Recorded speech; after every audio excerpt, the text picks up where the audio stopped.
everybody, it's the coach, and this is Madden 19 on EA Sports.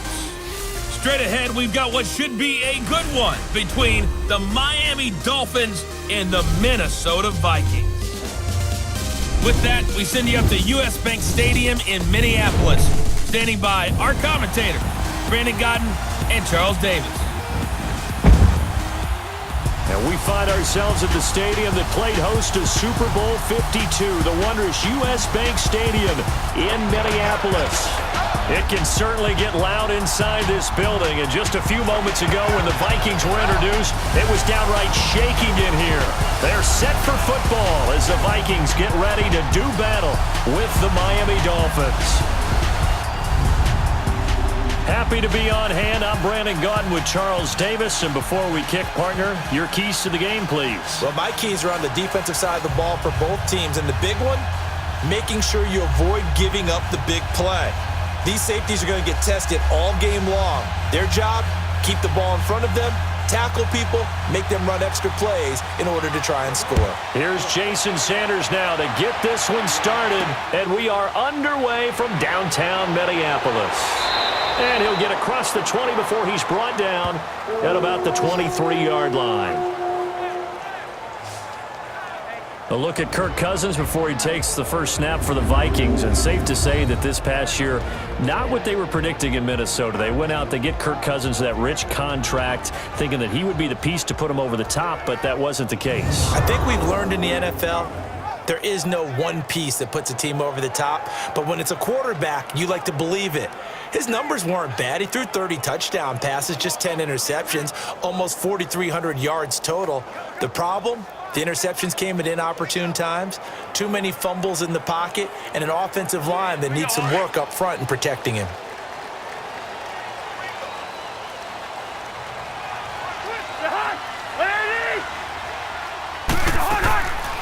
The first carry now for Dalvin Cook. And running room scarce here. He's going to be stopped in his tracks at the line of scrimmage.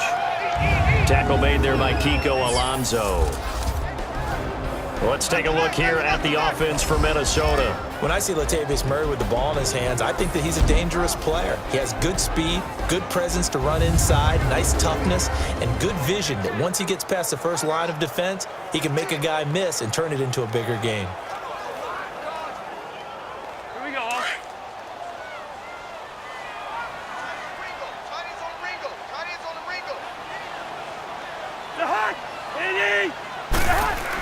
On second down, Cook.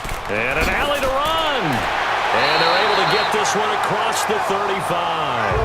That one goes for 13 yards, and it moves the sticks.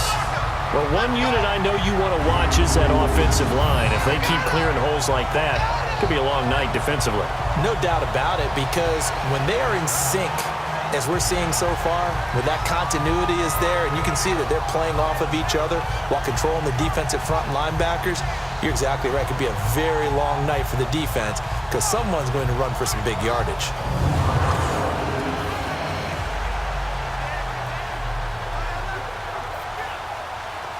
Following the good run by Cook, here's another 1st and 10.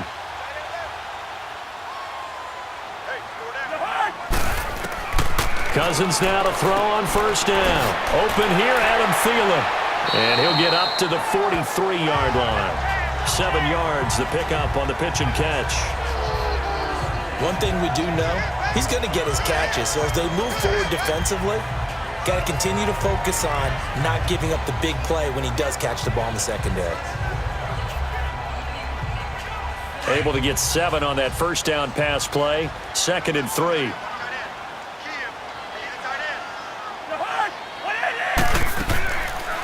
They'll run it now out of the gun. And this one's going to go the wrong way. Losing yardage back at the 42. He lost 2 there, and it's 3rd down. I know that speed is the hallmark of today's NFL game, but the key to good rushing defense is still having your linebackers set the edge.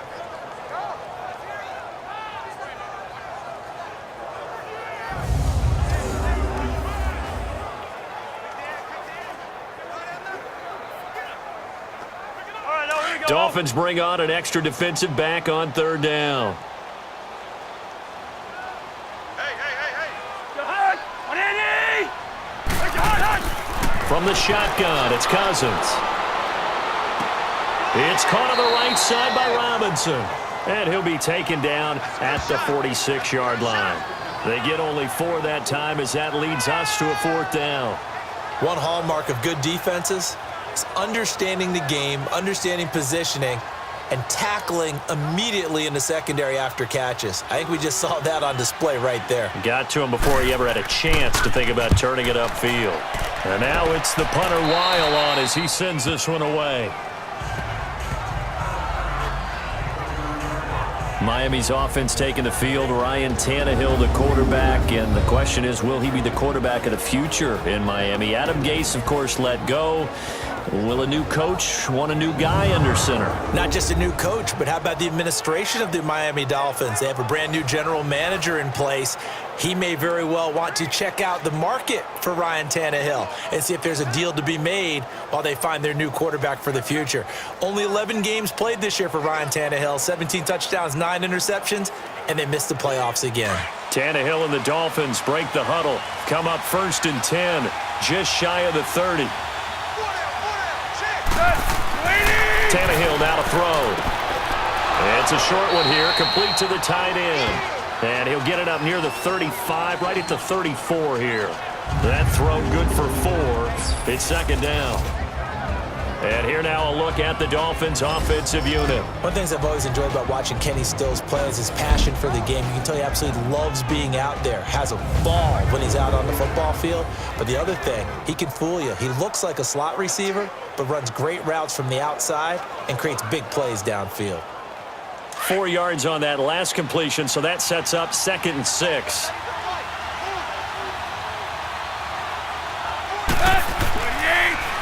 Now the first carry here for Frank Gore. And the hole closes quickly. He gets it across the 35 to the 36-yard line. 2 yards the gain there, and now they're left with a 3rd and about 4 for a first. And this defensive line will be looking to control the point of attack. And that's what they've done throughout this season. This is a terrific unit. They play together very, very well, and they don't permit big plays to happen.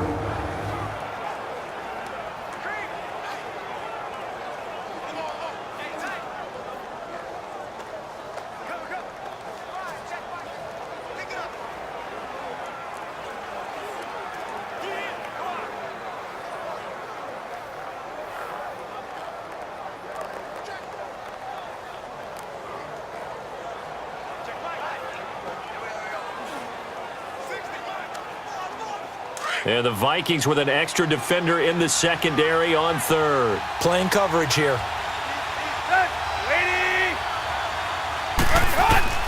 From the gun, here's Tannehill. And this is going to be incomplete. And 3rd down is a key down in any game you play. And 3rd down defense, something we've got to watch in this one. Got to be effective on the passing downs. That's a pretty good first step right there. On 4th down, Matt Hawk to punt it away. Marcus Sherrill's back deep for Minnesota. And that'll hit at the 5 and go into the end zone for a touchback. For the Minnesota Vikings, earlier you and I were breaking down Kirk Cousins' season and the disappointment there, but they go from 13-3 to 8-7-1, and this was a team that many thought off that 13-3 season were Super Bowl contenders. What happened? I think they struggled with Kirk Cousins meshing in as their new starting quarterback. Their offensive line had its share of troubles up front. Couldn't keep Dalvin Cook healthy as their lead runner. But the defense, even though the numbers were good at the end of the year, they struggled throughout as well. They had some games where they gave up some big plays. Remember the Rams game earlier in the season? The Packers game that was a tie, I think the second game of the year. So all in all, they could just never get that consistency and cohesiveness that they had in 2018. But it's a team that's not very far away. They can bounce right back into the playoffs in this upcoming year. That one goes for 24 yards. We can talk all we want about football being a game of strength and brawn. It's also a game of mismatches, and they're trying to create one there, getting it to their back out of the backfield to make a bigger play. As we often say, get it to him in space, let him use his leg. Yeah, if he can get a matchup against a linebacker or maybe a defensive end dropping out in a zone blitz, he's going to win that battle just about every time.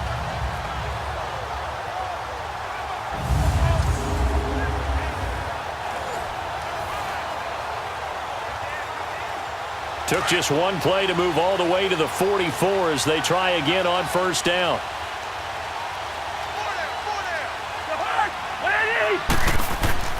First down, here's the run with Cook. And he'll be taken down just shy of midfield. The safety, Rashad Jones, brings him down. And a look at the starters for the Miami defense. When Kiko Alonso first made it to the NFL, all I could think about was remembering him playing in college. And there's a wildness to him. There was also control as well. Always around the football. And when he arrived, you knew that he was there. And then he'd fool you at times, too, because he'd pick off a pass and return it for a touchdown. You say, where did all that speed come from? I thought he was a total package coming out of Oregon.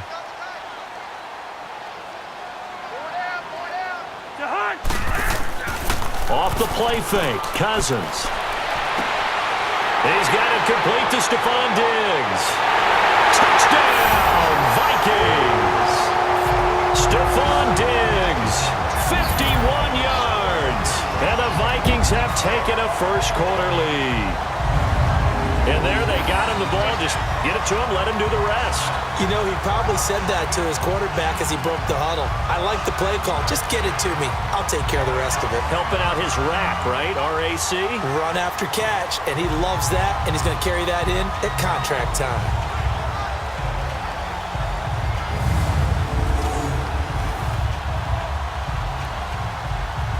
Dan Bailey now for the extra point.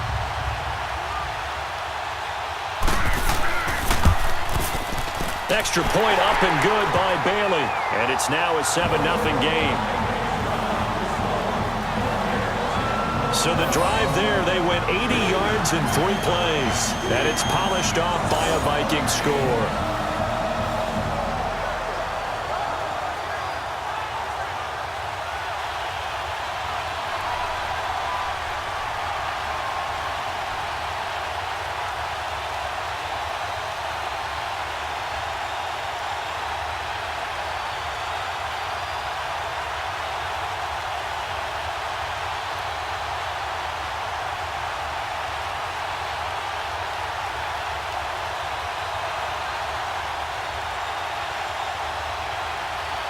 Bailey now to kick this one away. Fielded about a yard deep. And it's a pretty good return here as he'll get it up to the 29-yard line. For the Miami Dolphins, Charles, you think back to last year. They stayed in it much of the season. Week 14, that shocker on the final play versus the Patriots kept their playoff hopes alive, but ultimately, they didn't make the playoffs. Going to have a new head coach. What do you think moving forward? And weren't we all surprised after that win against the Patriots that they lost their last 3 games? And as you noted, cost Adam Gase his job. This team has not won a playoff game since December 30th, 2000. Head coach, Dave Wanstead. Quarterback, Jay Fiedler. Wow. That's a long time ago. They've got to find a way to correct that, and they'll be doing it with new... Rush coming, and he's taken down. Oh, no, Ryan Tannehill slow to get up here. Well, he gets attended to. We'll step aside.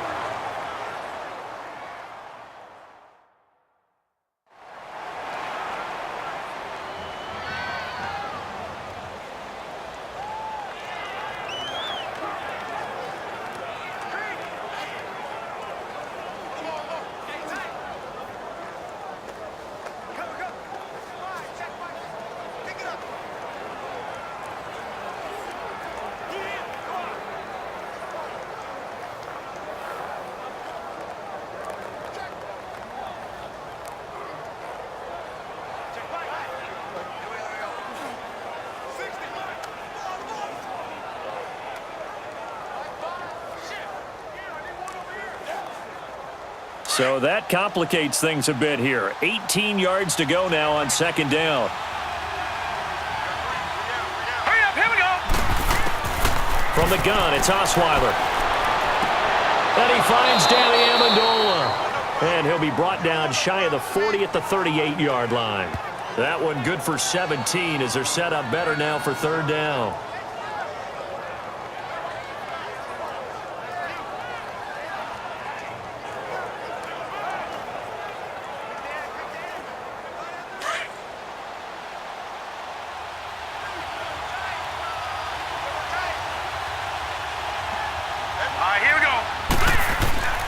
They'll try and pick up the first with Gore. A great effort there to shed the contact, and it helps him pick up the first. It's a 7-yard gain there, and it's good enough to move the chains. Usually we see runs like this as the defense breaks down later in the game, but this guy is setting the tone early, running through all types of tackles and put the defense back on its heels.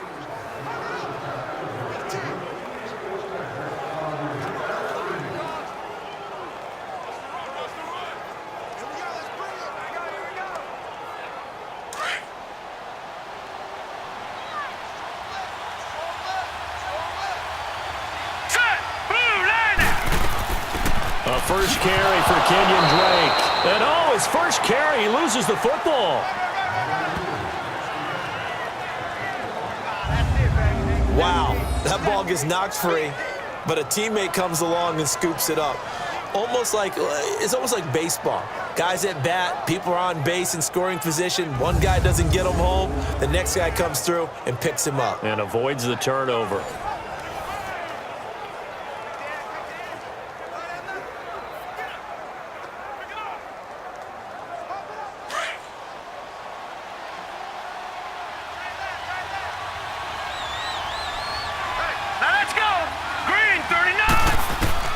Now Osweiler on second down. On the right side open is Gesicki. That catch good for 5. It's third down. And, partner, I think that was a great example that not all tight ends are created equal, because everything was right. Got the completion, but he's not one of the more dynamic guys in the league. So even though he caught it, couldn't turn it into much more. And defensively going with a dime set. 6 DBs on 3rd and 4.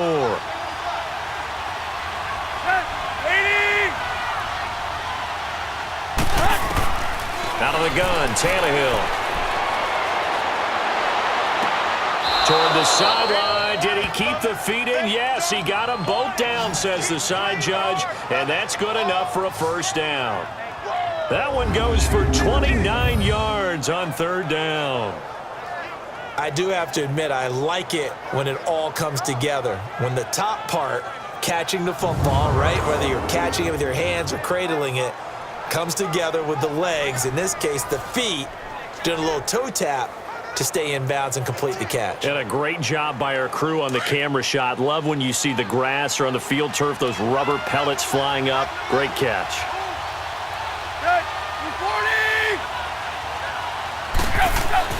From the red zone now, Tannehill. Firing quickly here, and that's complete. And he'll get him inside the 15 down to the 14-yard line. A gain of 6 there on first. Nice rhythm throw there on first down. He located his tight end, made a nice easy pitch and catch. Hoping he can break a tackle or two. Wasn't able to do that there, but still good yardage. 6 yards was the pickup on the last completion, so here's 2nd and 4.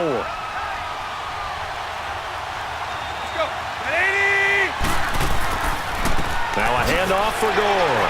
And he'll fight his way down right around the 12. Tackle made that time by Anthony Barr. That's all about doing the dirty work right there defensively. 2nd and short yardage, that's all about plugging those gaps, not giving a running back a crease to run through, and has a nice job to hold him just a couple and force a 3rd down. The Dolphins on 3rd down. They've been okay, 2 for 3 thus far. Here it's 3rd and 2. They'll fake the handoff. Now Tannehill. And too much on that one. It's out of the back of the end zone, incomplete. They converted twice on 3rd down that drive already, but couldn't make it a 3rd. We always talk about in-game adjustments. How about what the defense did there, able to shut them down on that attempt? Jason Sanders now for the Miami field goal.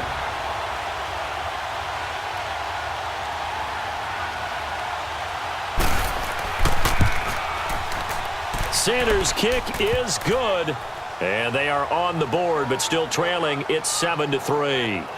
So they put together a good little drive there, but ultimately stalling out in the red zone. Yeah, I know a lot of people look at it as a little bit of a negative. They didn't get 6 points out of it, right? Didn't get the touchdown. But that's actually okay. They got 3 points, able to give their defense a little bit of rest, let them settle down over there. So all in all, to me, that's a good drive.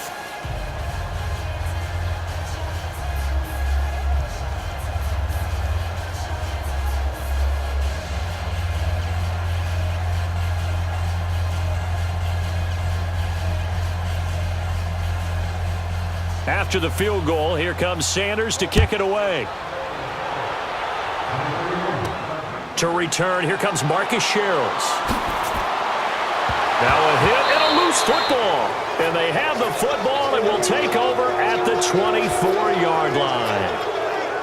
As that ball got away from him and he saw the opposing team recover it. You felt his pain? Oh, I felt his pain, and you know what was going through his head. Tuck it away. Take care of the ball. All the things he hears all week in practice, he didn't carry it over into the game.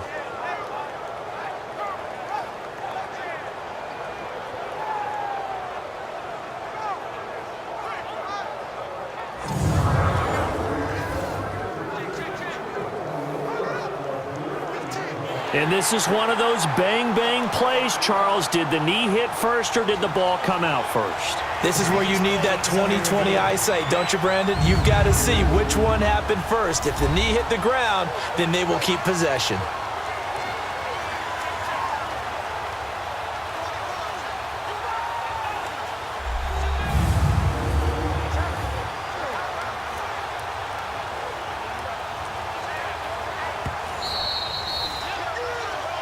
After reviewing the play, the ruling on the field is reversed.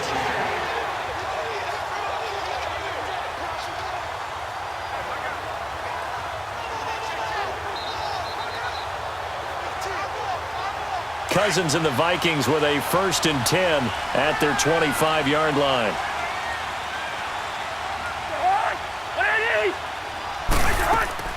They go play action here on 1st down. He rifles one that's intercepted.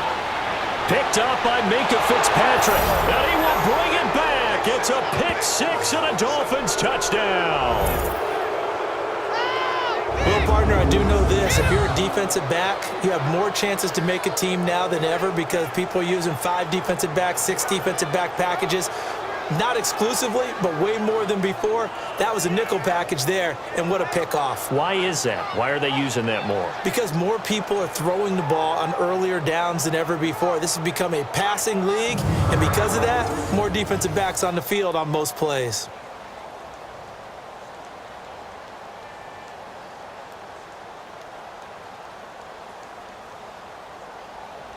Jason Sanders now for the extra point.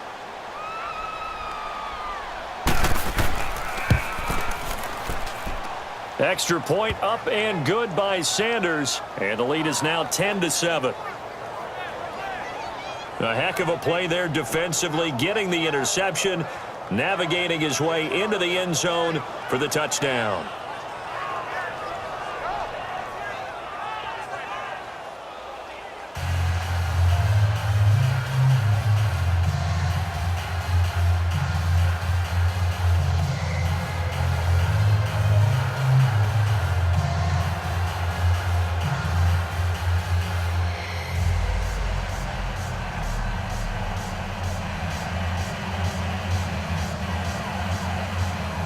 So they'll get another shot on offense following that pick six. And now the kick is away.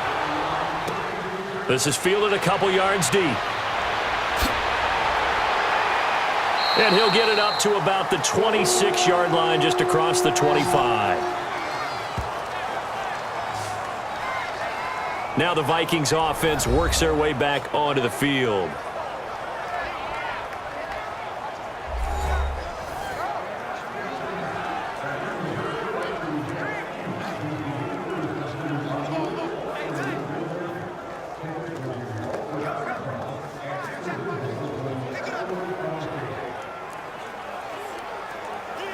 Cousins and the Vikings with a 1st and 10 at their own 26.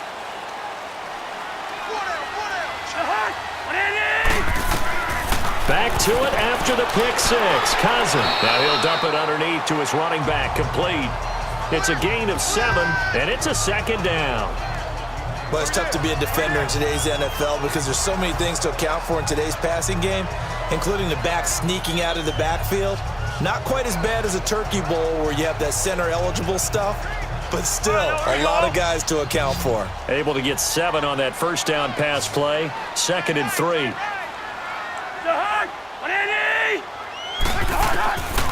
Working out of the gun, Cousins. And he's got the hook up here. It's Kyle lose yardage. Brought down at the 32.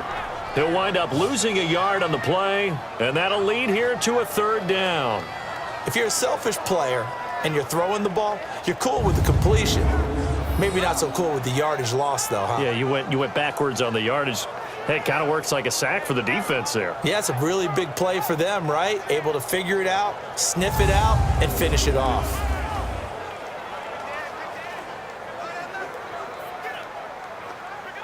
The last completion actually lost a yard, so now they'll need to convert on 3rd down.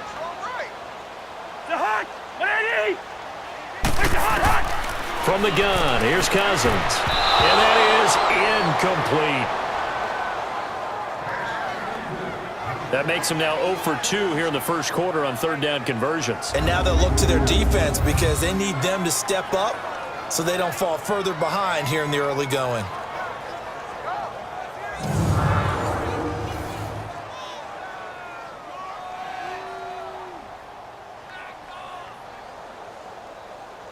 Here's Matt Wild now as he'll punt it away for the 2nd time.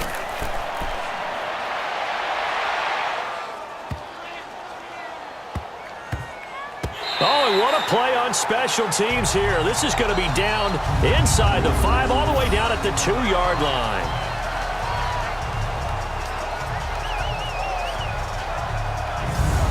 So now here come the Dolphins. And last time they got 3 points, but it was a chip shot field goal. And when you go to the sideline after a chip shot field goal, maybe the offense not too happy. It's a balancing act, isn't it? Because you're exactly right. They're none too pleased that they didn't punch it in for 6 points. But they also have to remember they did put points on the board. 3 points is 3 points. And in this league, you take points when you can get them. Not easily done.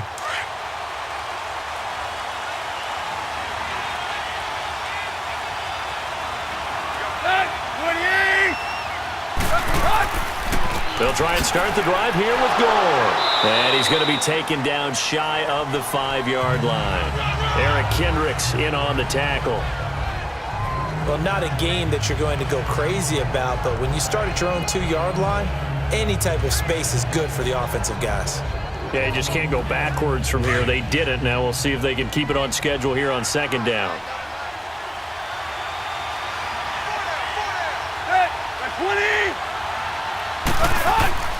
Now on 2nd down, this is Gore. And nothing doing. He's immediately taken down at the line of scrimmage. Officially no gain on the play, and they're left with a 3rd and 8. Well, let's go ahead and detail this situation here. 3rd and long coming up, back near your own goal line. I would be very hesitant about throwing the football in this situation. Maybe just run up the middle? Yeah, I think that might be the spot for them. You got to try and find some space for your punter because you don't want him backed up where he has to alter what he does. Back to throw, Tannehill. They're able to locate Wilson. And he is going to get the 1st down, it looks like, as he's up to the 12. 8 yards there, getting him out of danger. It's a 1st down. We've seen quite a bit of the short passing game here early on first quarter, haven't we? We have, and I think it works a couple of ways for this team because, number one, you throw the short game until they stop it. And if they're not going to stop it, you keep throwing it, and occasionally you'll break a tackle and turn it into a bigger gain. Also, if they start to creep up, start to pressure receivers, now you go over the top, take it deep, and now you get some of those big shots downfield. On 1st down, Drake. And an alley to run. And he works it across the 25 before being tackled. It'll be a pickup of 16 and a Dolphin 1st down. Tremendous blocking by the interior of the offensive line. They didn't just gash him there. They blasted a gaping hole for him to gallop through. I think if he comes back to the huddle, he better be giving them a whole lot of credit and thanking them for that much space to rumble.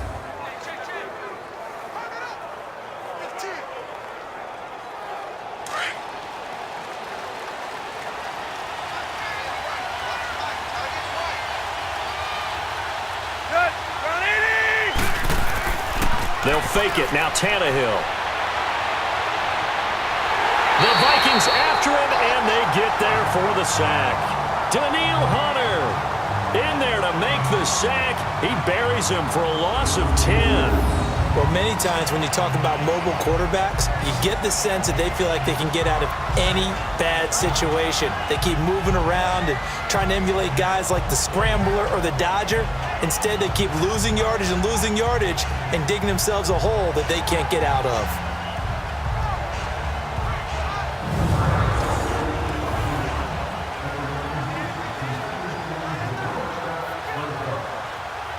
And the job becomes twice as difficult now. After the sack, it's 2nd and 20.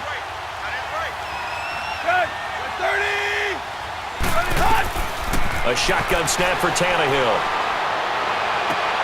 He goes underneath the Drake. And this one will go to the 28-yard line. It's a gain of 9 yards. And it'll be 3rd and 10.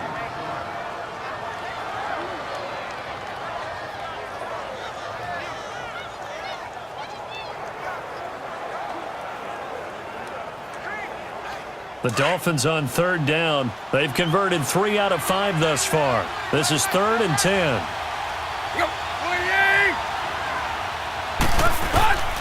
Now Tannehill. He dumps it off to Drake. And he'll be out of bounds, but able to get it up past the 45. The Dolphin passing game rolling here. They've got another 1st down.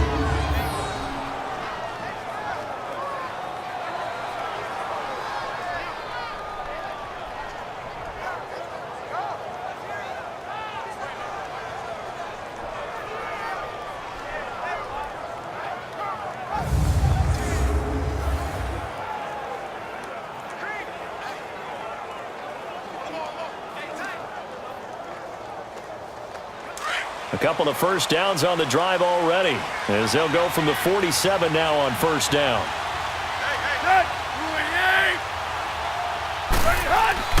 Now a play fake here on 1st down. Nowhere to escape, and he goes down.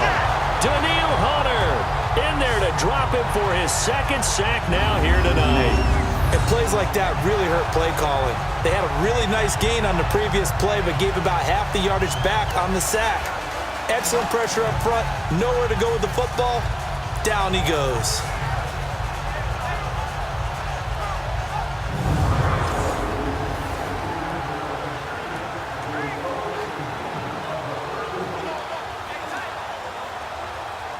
And they need to work to at least get some of this yardage back after the sack. 2nd and 19.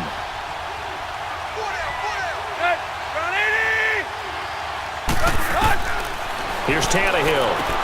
Gets it to Bryce Butler, complete. And he's going to be out of bounds right at midfield. A good pickup there, 13 yards as they get closer for 3rd down. I know many people like to throw to the tight end, maybe in a little flexed out position because he creates mismatches with his size. But slot receivers do the same thing with their quickness, their speed, and their route running savvy. The Dolphins on 3rd down. They've converted 4 times out of 6. Not bad. This will be 3rd and 6. From the 50, it's Tannehill. Looks for Parker, and it's intercepted. Picked off by the linebacker, Eric Kendricks. There he goes, right side. And he's going to score. It's a Viking touchdown. Short throw, pick 6 right there, those linebackers. They love when those short throws come and those eyes get real wide, don't they? How about the anticipation on the play? Reading, reacting, and then the ability to catch the football and take it in the opposite direction.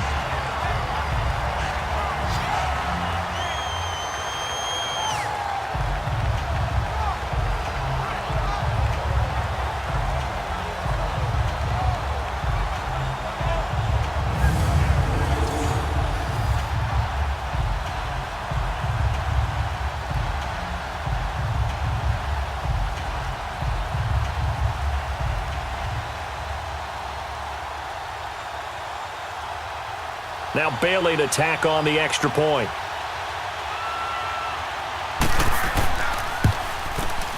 Bailey got the extra point, and the lead is now 14-10. So the defense creating some points, not only getting the interception, but then returning it to the end zone for the pick 6.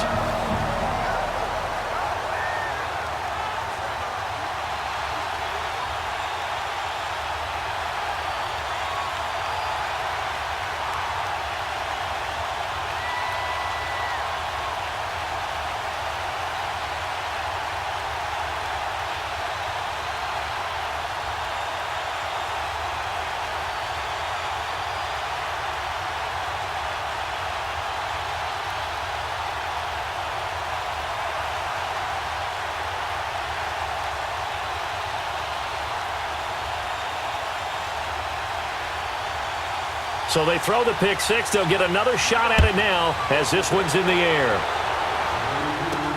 This is fielded a couple yards deep. And all that work, but he stopped where he ultimately would have been, and he's simply taken a knee, and that's the 25-yard line. And out come the Dolphins now. And following the pick six, and they had decent field position in throwing that pick six. We'll see how they attack this drive. And I think all you say to your guy is, listen, let's just take care of the football a little bit better. Make some better decisions on this drive, and they'll probably help him a little bit with maybe some really high percentage throws early to let him get settled back in. But they told us, they've got confidence. That's not a problem. Yeah, not a problem at all. They just want to make sure they get things settled down a little bit for their offense and give their defense a little bit of a chance to rest. They'll start on the ground with Gore. And he's going to lose yardage and be backed up to the 25. It's a loss of a yard there, and now second down. Yeah, now it's the safety that came through and made the play, but there's no doubt in my mind, he hits like a linebacker, and we see a lot of that in today's NFL, don't we? And that time we do indeed. A big hit for a loss.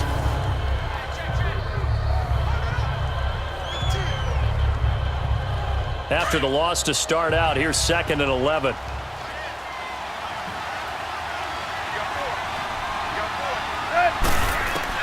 Here's Tannehill now on second down. Throwing middle, but it's incomplete. Danny Amendola, that was the intended target, and that takes us from 2nd to 3rd down. I know coaches tell us all the time that having a powerful arm isn't the #1 thing they look for in a quarterback. But when you're trying to throw inside routes and you need to put some heat on it, it helps have the big gun. In this case, just a little bit too much. An incomplete pass on that last play, and that means they'll need to come up with something here on 3rd down. Here's Tannehill. They'll set up the screen to Drake. A Miami first down, that one going for a gain of 11. Let's give a little credit there. The offensive play caller sensed that the screen pass was available. Whenever you're getting a lot of heavy pressure towards your quarterback, that's when you're thinking about running the screen and using that pressure against the defense. And it worked very well there for a first down.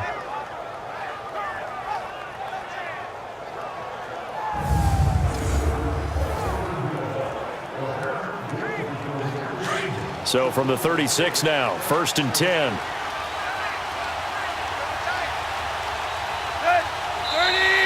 And now some motion before the snap.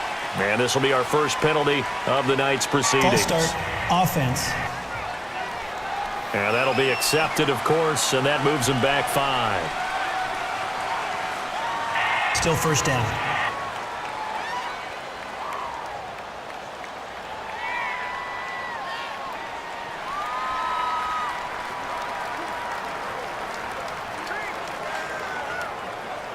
A false start backs him up 5, 1st and 15.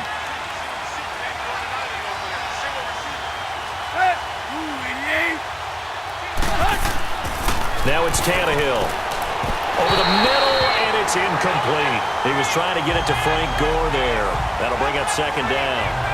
But not to get too overcritical there because he knows what he's doing, but his shoulders looked a little off kilter there when he threw that. I don't think you're being overly critical there. You're just analyzing it, and he gets those shoulders right, that pass will go from incomplete to complete. So they'll come up after the incompletion for 2nd down.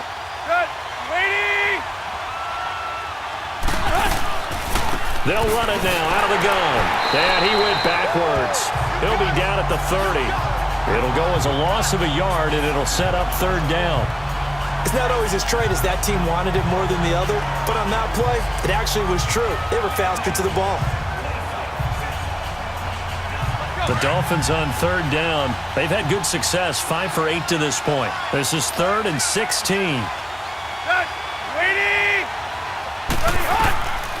To throw is Tannehill. And it's caught by Parker. A really good pickup of 28 yards. That was an excellent read right there. Saw cover 1. That means it's just a single high safety. So you know if you throw the ball to the outside part of the field, help is going to be a little bit late getting there. And he puts one out there for a big-time completion.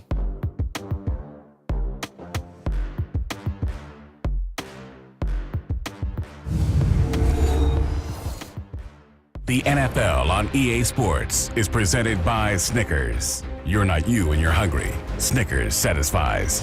Back now with Charles Davis. I'm Brandon Gaudin. Second quarter begins with the Dolphins in possession of the football. And they're on the move here. They've got it 1st and 10.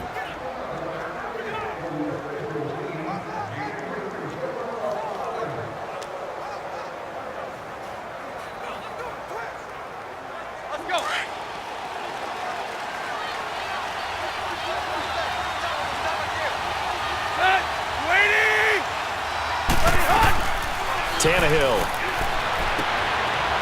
It's a short one here, complete to his tight end. And he'll go down here at the 35-yard line. 7 yards, the pickup on the pitch and catch. So much goes into a successful play, doesn't it? How about that play action there, freezing the defense just enough to bring the tight end free downfield for the completion. Able to get 7 on that first down pass play. 2nd and 3. Movement there on the offensive line, a little quick, and a 5-yard penalty. False start, offense. So this will be accepted as it moves the offense backwards. Still 2nd down.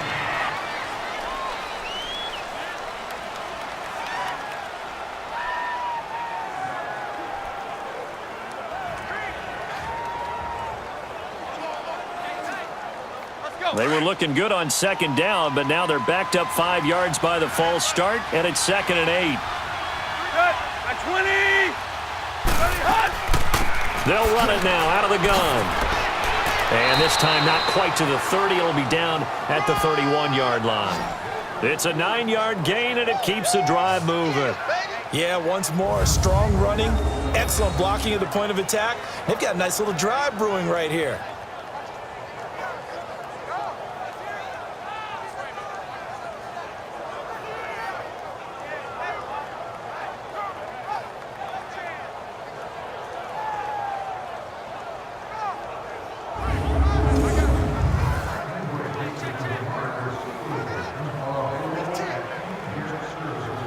Line of scrimmage, the 31 now on 1st and 10.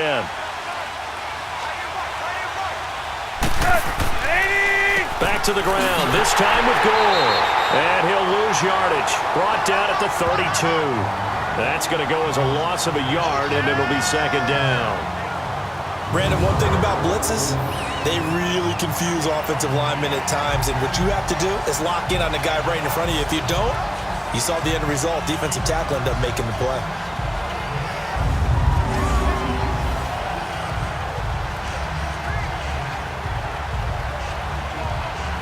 Maybe just a slight detour on what's been a strong drive. Here's 2nd and 11.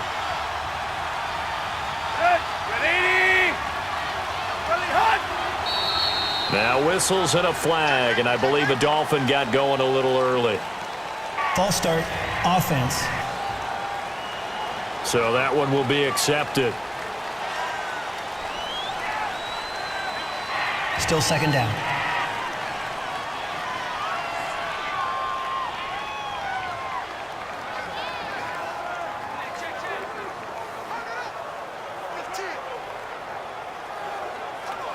And that false start penalty certainly not helping their cause here. 2nd down and long.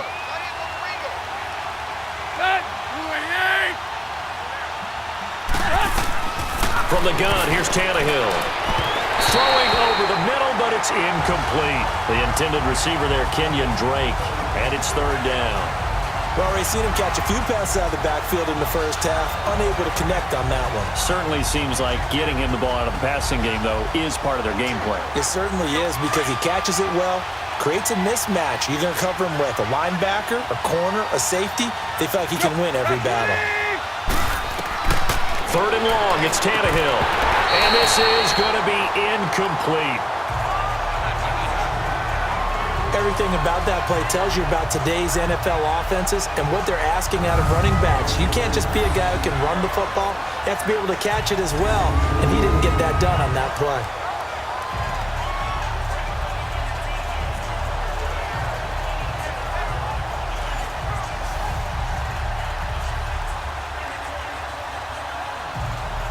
And for the second time tonight, this field goal unit comes out here.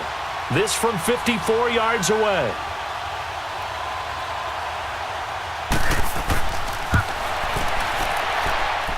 The kick by Sanders is good.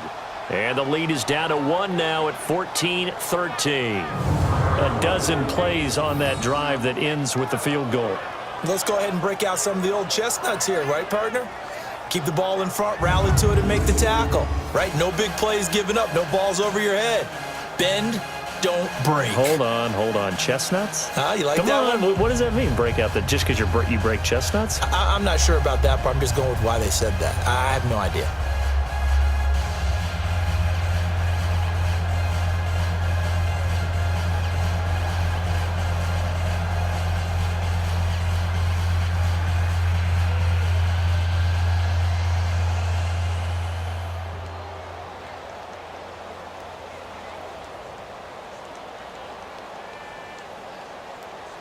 After the field goal, here comes Sanders to kick it away.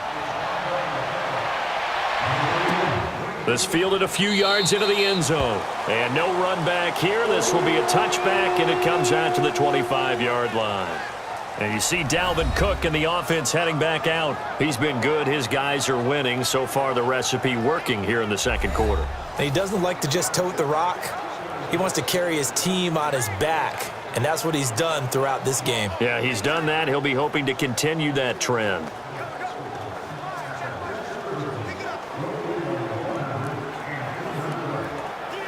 Cousins and the Vikings with a 1st and 10 at their own 25-yard line.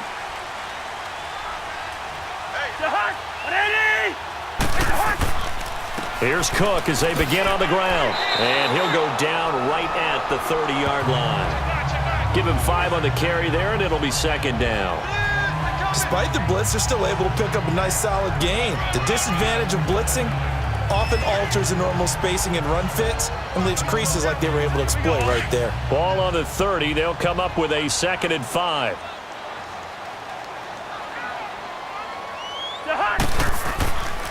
Handoff comes to Cook, and he is met in his tracks behind the line of scrimmage. It's a loss of 2, now 3rd down.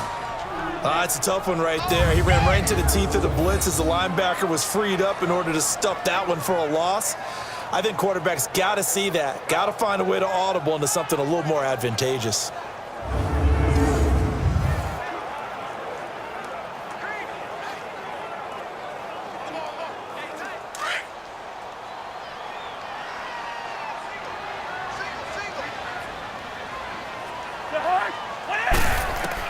On 3rd down, Cousins. And he's able to find Diggs.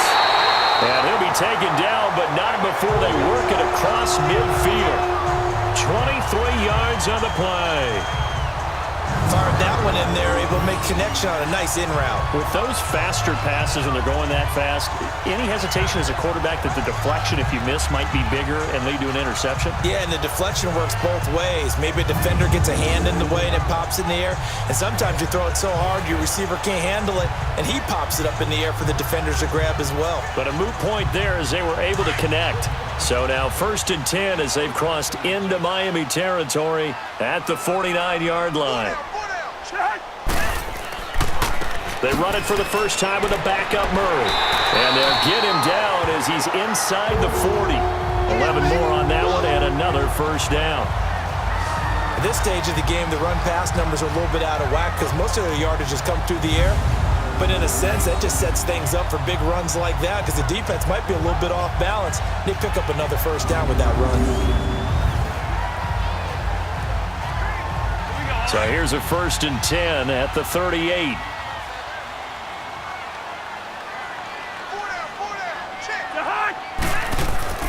First down, here's Cousins. Throw left side on target to Thielen. And they'll get this one down to about the 20-yard line. Another big hitter there, this one good for 18.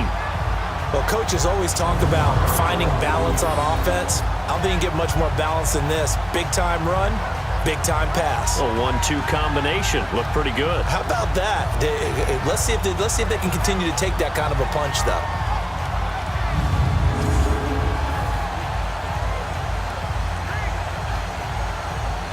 First red zone chance now for the Vikings. 1st and 10 right at the 20.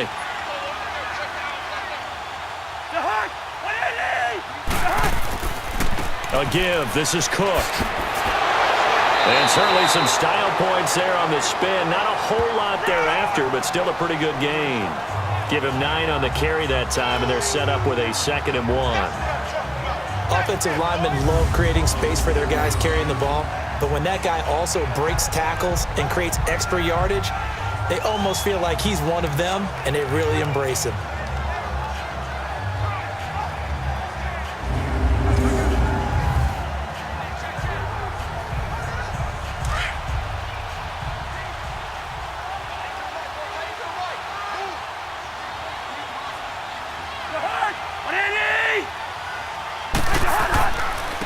Now Cook, and he is met quickly in the backfield.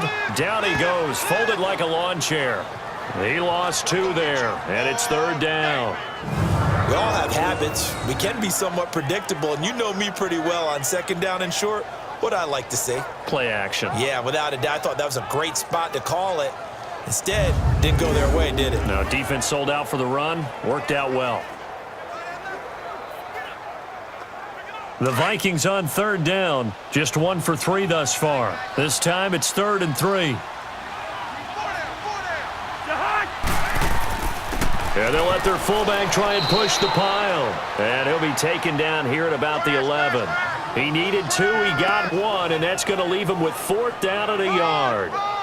Came up about a yard short, but I can't help it, Brandon. I love it when the big guy gets the football and he tries to battle his way forward. There's something about those guys carrying the ball and watching people trying to stop him. That's just great theater.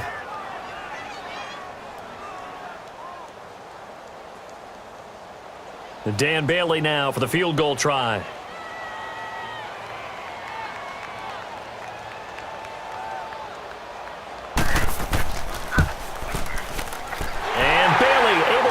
Through. And that'll move their lead up to 4 now. So the scoring drive encompasses 9 plays, and the net result, 3 points. Take your disappointment and put it aside. 9 plays. Yeah, they want to end up in the end zone with a touchdown. I get that. But sometimes those 9-play drives pay dividends later with another 9-play drive that culminates in a touchdown when they wear down a defense.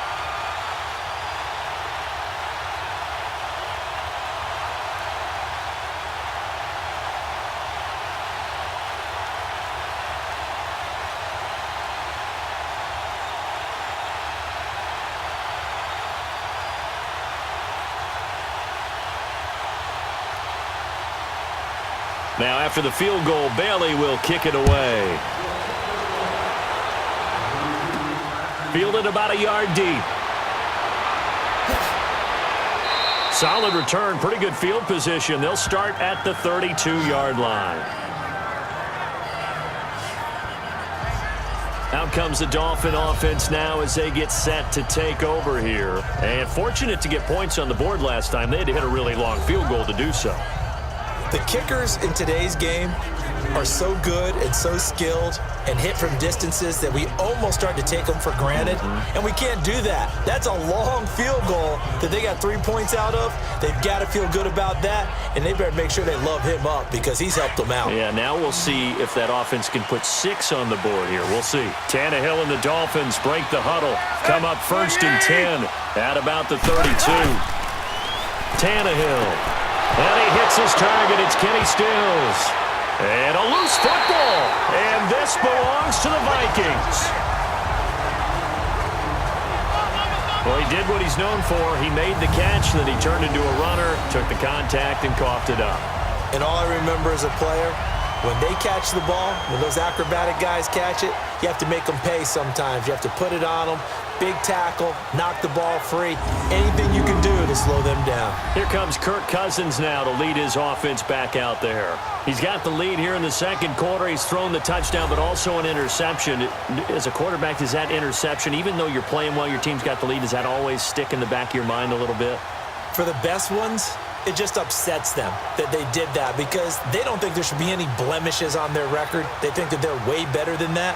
So your confidence gets tested a little bit. Being able to go back out there, maybe throw another touchdown, That'll tamp that down in a big way. Yeah, because he's looked pretty good to this point. Cook. And he'll be brought down at about the 42. Give him a couple on the carry there. 2nd and 8. They tried a quick hitter inside, but that one was swallowed up because when they're hoping, those big defensive linemen will take the bait and move laterally and open up a crease that they can run through. Didn't happen on that play.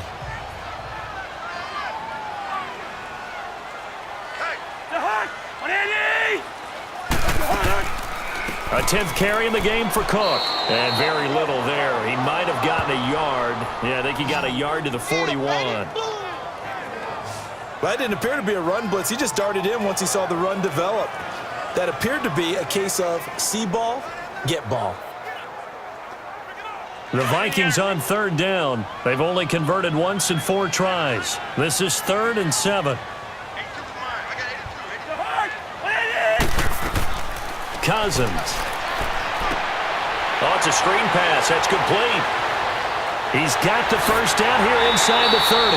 And he'll be taken down at the 26. That one good for 15 and a first. When you run a screen pass really well, you got to like the look of it because so many parts come together to make it work well. The offensive linemen where they're faking people out, the back slipping out there, catching the football, then all of them going together as one unit downfield. A really nice pickup.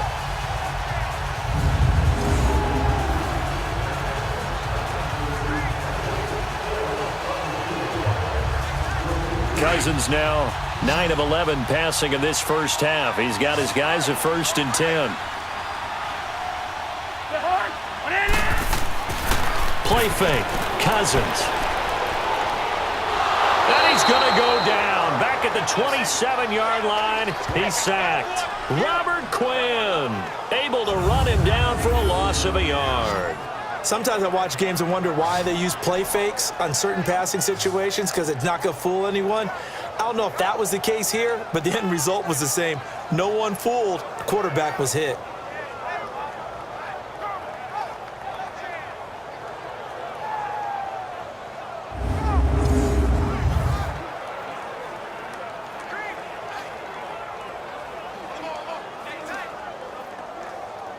The sack cost him only a yard. It's 2nd and 11.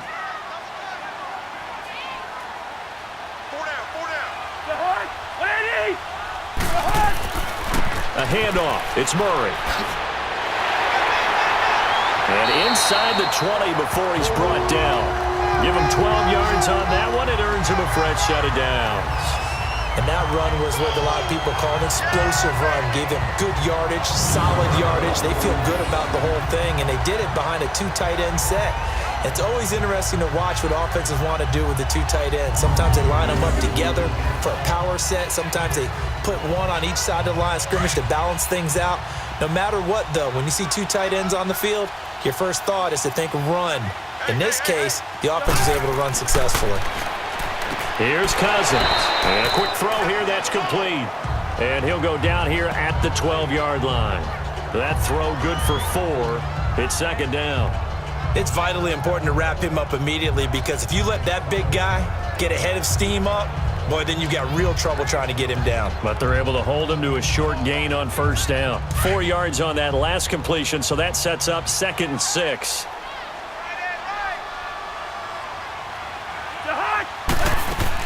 They'll run it now out of the gun. And he'll be brought down this time at the 5-yard line. 7 yards on the pickup there, and now they've got it 1st and goal. We don't talk about it very often, but sometimes there's a dip in intensity when you start the second half, which can manifest itself in some sloppy tackling. And how about right there? He ran right through that weak tackle attempt.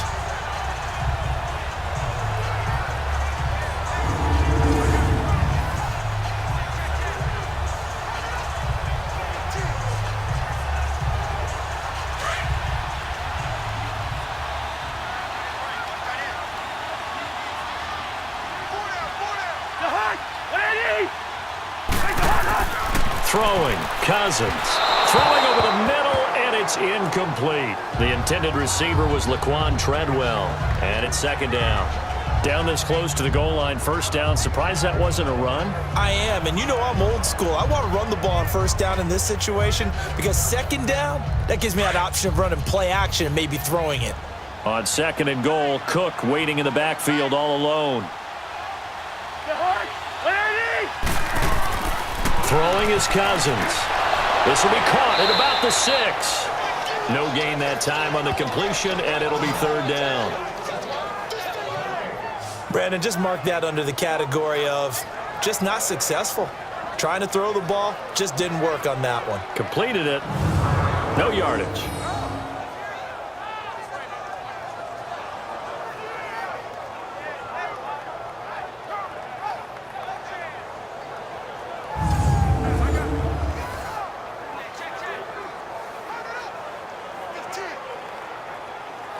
This has been a long drive. You got to figure a field goal would be a letdown. Can they convert now on third and goal? To throw, Cousins. And that'll be caught by Diggs for a Minnesota touchdown. Stephon Diggs with his second touchdown here in this first half. And the Vikings find a way to stretch their lead.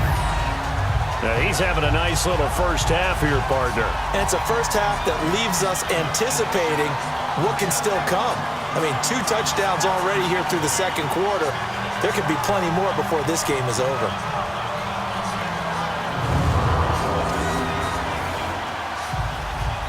Extra point try by Bailey.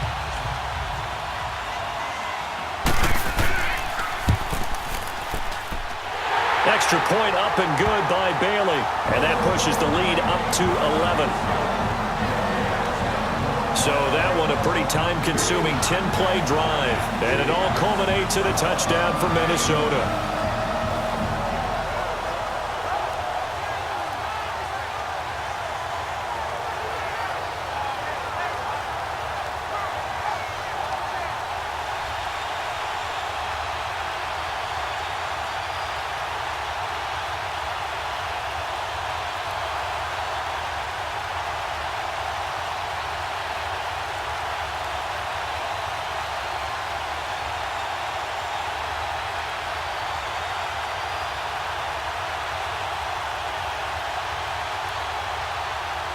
Bailey now to kick this one away.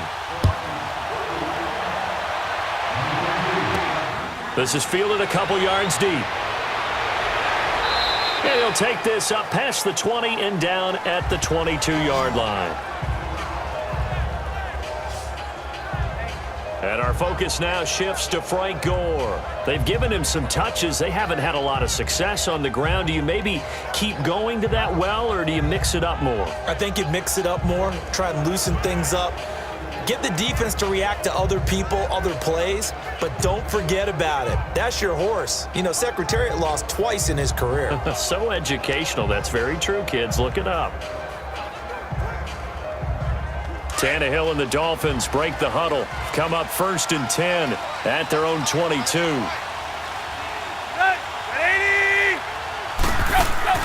They'll fake the handoff. Now Tannehill. Oh, he's got a man wide open, complete. And all the way down to the 22-yard line. It's a big play there for Miami. 56 yards.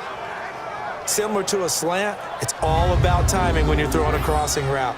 Quarterback and receiver have to be in sync, and when they put it on them just right and catch it full speed, running through a defense can often result in a big pickup of yardage.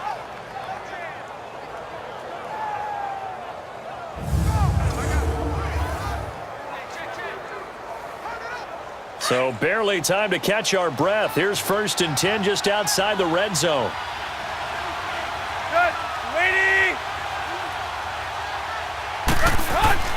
On 1st and 10, Tannehill. Quick hitter here, it's complete. And he'll get him inside the 15 down to the 14-yard line. A good pickup there, 8 yards on the first down completion. I know the halftime's approaching, but I don't think he's going to want to take a break. That's his 5th catch. Yeah, they've really been targeting the tight end. Facing a 2nd and 2 after that last catch, good for 8 yards.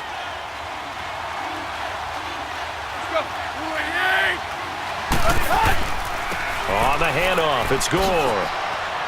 And they get to him quickly here as he stopped right around the 13. Only a yard on the pickup, so from a good situation on 2nd and 2, it's now 3rd and 1. Haven't made a defensive coordinator yet that thinks 2nd and 2 is a fun situation to try and defend. Playbook is wide open for an offense, partner. Nice job. Hold him to 1 after that 8-yard pickup on 1st down.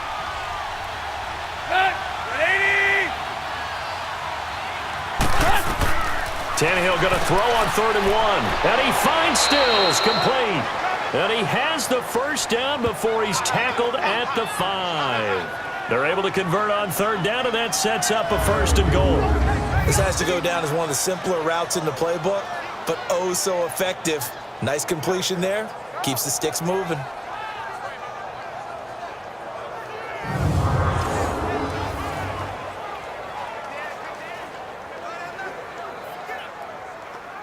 First and goal, and they got to be thinking a chance to get right back into this football game.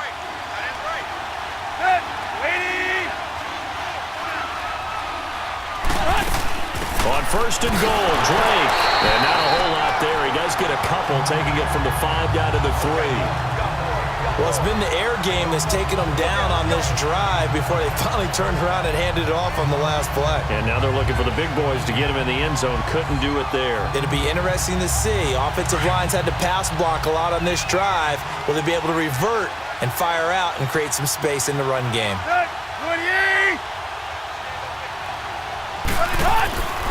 They'll try and push it in with Gore. And he's going to get this back to the 3-yard line and no further. It'll go as no gain on the play, and now they're looking at a 3rd and goal. His path became similar to almost running a stretch play, didn't it? Trying to find a crease, anywhere to put his foot in the ground and cut back. It just never materialized. Can this Vikings D hold up one more time? 3rd and goal. Now whistles and a flag, and I believe a Dolphin got going a little early. False start, offense. Well, it's a 3rd and somewhat manageable now, not so manageable. Exactly, because you had a play call on that you felt like, hey, this could go quick, and it doesn't take much to get it done. Now, you've got to start thinking about a little bit of a deeper route type of a call, especially if you want to throw it.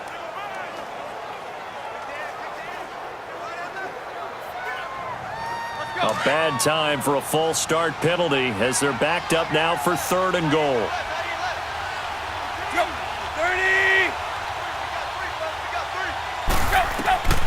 Out of the gun, Tannehill.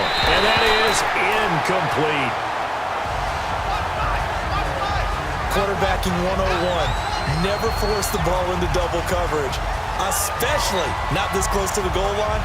The windows are so tight, you just don't want to force it in there because it could be tipped up and picked off. So now the field goal unit trots out there for the 3rd time tonight. From the left hash, a chip shot here. Sanders' kick is good. And high fives for that one as that drive ends in 3. So he's been a busy man here in this first half. That's 3 field goals for him now. And not just 3 field goals, but 3 for 3. So even though the offense has struggled a bit putting it in the end zone, they've still been able to come away with points due to his leg.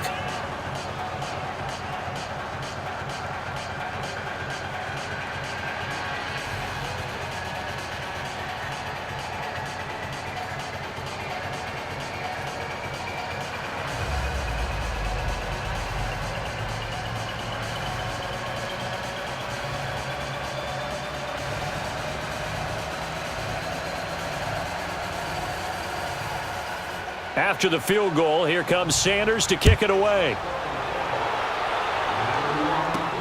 Fielded about a yard deep. And a good return as he'll be stopped just shy of the 30-yard line.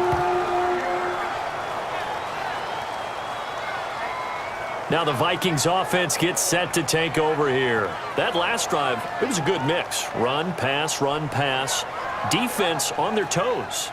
And what really helps out in a big way is when you're doing the run-pass mix and everything's working, that means that they're guessing wrong every time on defense. They think you're going to pass when you run and vice versa. I would continue that, and when they finally draw a beat on you, maybe you mix it up a little play action and throw the ball. And will they maintain that balance? Time to find out. Cousins and the Vikings with a 1st and 10, just shy of the 30.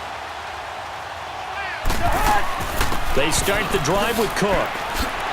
And he'll work this one out to about the 38. A nice run there, 9 yards, and it'll be 2nd down. So 2 minutes to go in a wild first half. More from Minneapolis after this.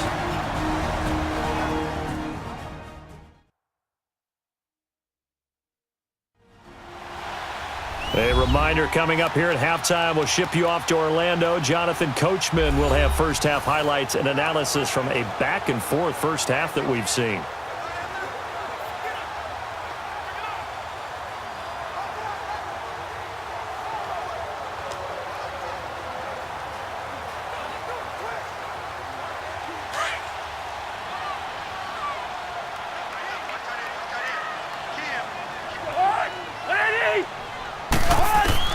Second down, Cousins.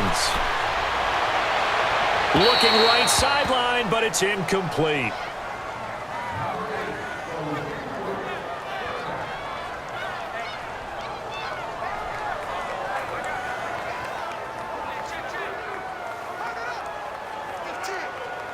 The Vikings on 3rd down. They've hit it 50%, 3 of 6 to this point. They're up against a 3rd and 1 situation.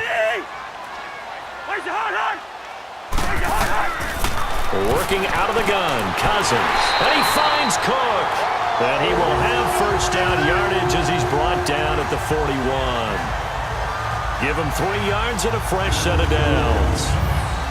Got to say, I was a little surprised to see him, Charles, come out in the shotgun on 3rd and less than a yard. Yeah, but the way the NFL is nowadays, we hardly ever see anyone really run for it on short yardage. So they're going to throw the football more times than not. That was a nice, easy rhythm throw right there, and they pick up the first down. Cousins now 13 out of 17 throwing the ball. He's got a first down.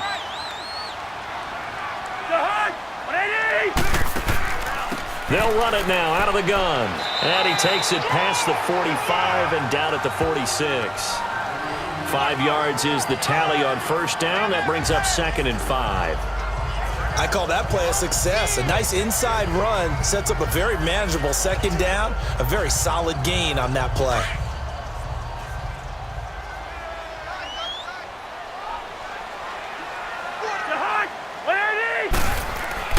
Now a 2nd down throw for Cousins. Steps away to his left. And taking it across midfield and inside the 45. Now whistles come in. We're going to get a timeout here by the offense as they get the stoppage with a little over 50 seconds to go in the first half. So the offense took the timeout. Looks like they're ready to go as we get set to resume the action.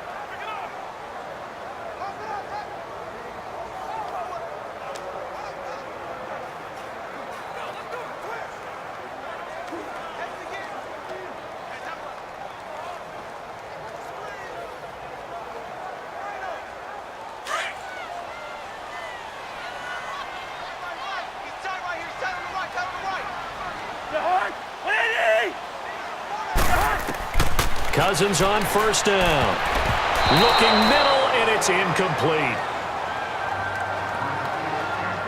When you see passes knocked down by those guys I call the frustrated fullbacks, the linebackers, you know that in their zone coverage, they were able to drop, see the ball thrown, and react to it very quickly.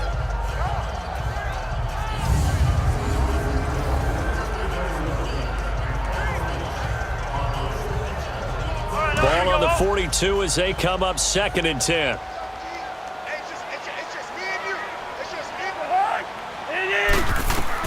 Throwing again, Cousins on 2nd and 10. And he comes back with one complete. And he's going to get this one down to the edge of the red zone. And now we won't see a play on first down. We're going to get a timeout instead, as they'll stop it with just over 40 seconds to go in the first half.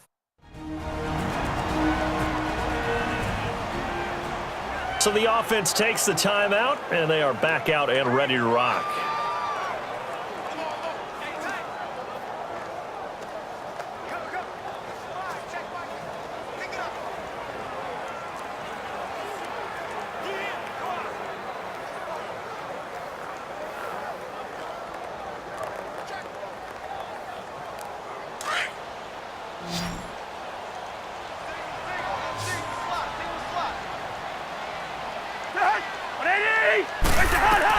From the red zone now, Cousins. Into double coverage, and it's intercepted. Picked up by Xavier Howard, and he returns it up just shy of the 20 to the 19-yard line. That was a really nice interception. I think it illustrates the differences between playing man and playing zone. When you're in man, all you're focused on is the receiver in front of you. But when you're in zone, you're allowed to read the quarterback's eyes and go to the ball. That's exactly what happened on that play. The Dolphins offense now working their way back onto the field. And what do you think goes on here in this situation? If you got the football, you're trailing, you're back in your own territory with just a little time. Do you try something? You're thinking about jump-starting your team, right? You just mentioned it. They're down. They're trying to get back into the game. But you got to figure if something goes wrong, you may have put yourself in a spot where you may not be able to come back in the second half. Managing risk, this is a big decision here.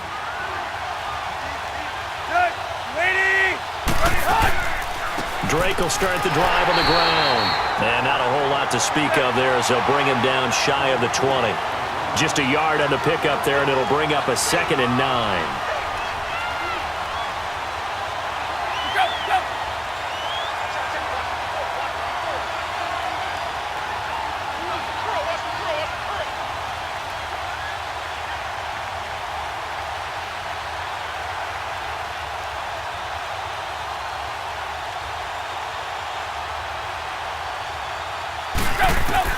The final shot here before the break, Tannehill. On the left side, this is Stills. And they're able to get this one across the 35. So we've reached halftime here in Minnesota with the Vikings on top. As we'll head down to Orlando, that's where we find our man Jonathan Coachman at our EA Sports Halftime Report. Coach. In the game you're watching, it's been Kirk Cousins with a hot hand in the first half. He's thrown for close to 200 yards already, and that's helped propel his guys into the lead. As we send you back to Brandon Gaudin. Okay, Coach, appreciate it. A one-touchdown game here as we get set to resume play in the second half.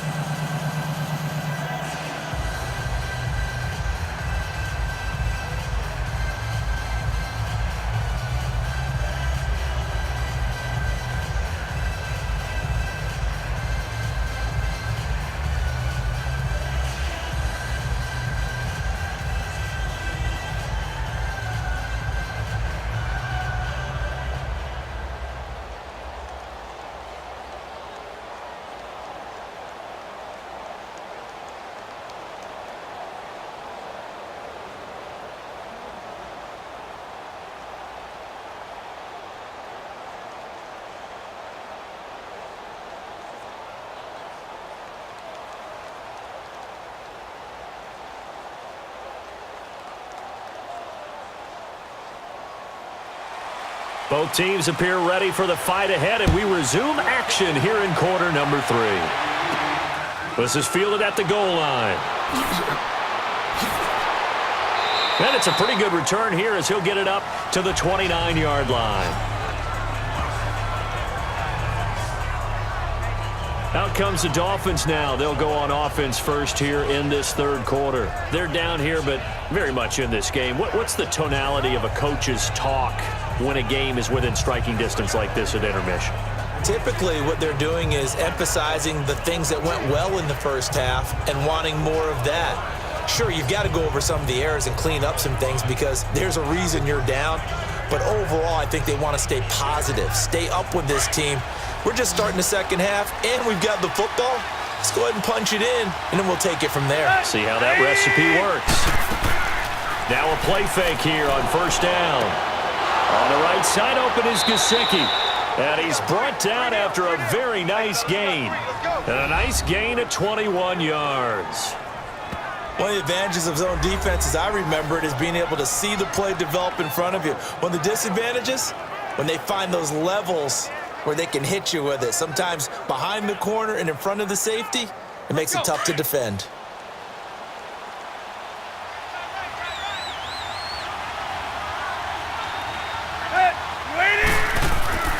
On first down, it's Gore. And able to push his way forward here for a good little gain. It's a 6-yard pickup, and it gets him to 2nd and 4. Running lanes were at a premium in the first half, but he's able to find some room there, and he's hoping that that's a precursor of a big second half.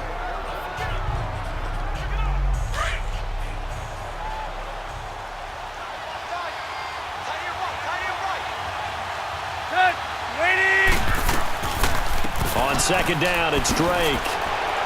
And he'll take this one down to about the 40. Call it a gain of 3, but not enough to move the sticks. It'll be 3rd and about a foot or 2. You know that old expression, it's not my night? It hasn't been his so far. I don't know if the legs are a little bit heavy. Sometimes having to hang out all day and play doesn't exactly play to your advantage, but it's been a tough go for him. And every time he looks up, somebody's there defensively. That was the same case on that play. On 3rd and short, Drake. And he will have a first down as they get him to the ground at the 37. Just a gain of a couple, but good enough to keep the drive rolling. Well, partner, what do you think? Might have been 4-down territory if they didn't pick it up, but... Yeah, it's a moot point now. I was curious, so if they didn't get it there, would they have gone for it? I guess we'll never know. Yeah, we didn't have to make that call, but I have a feeling both of us would have said, go for it.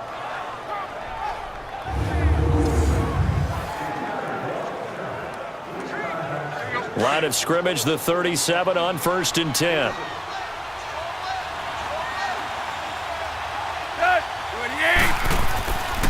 Here's Gore. And the reinforcements come in as they're going to stop him behind the line. It's a loss of a yard there, and now 2nd down. Now, they struggled to get him rolling on the ground in the first half, and that's sort of continuing here in the 3rd quarter. Yeah, but I don't think it's time to abandon the running game. I would say keep feeding the horse, and I believe he'll eventually reward them, especially as we get deeper in the game.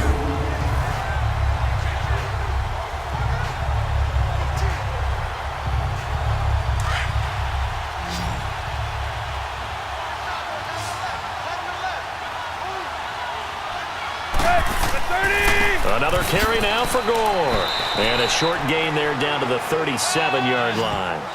Just a 1-yard pickup on the play, and it'll be 3rd and 10 now. I have to think a major focus of the halftime meetings had to be figuring out how to create space for the running game to get operating. Well, what you pointed out to me at half seems accurate. That line has struggled to sustain blocks. Yeah, I would agree with that totally. They've got to focus on staying on their double teams at the first level, make sure that block's secured before they slide off and try and chip someone at the 2nd level. False start, offense.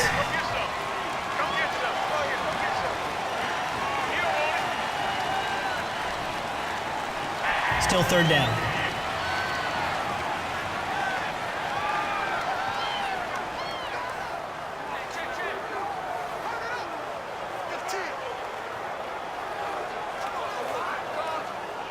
So the false start certainly doesn't help matters as they'll try again now. 3rd and long.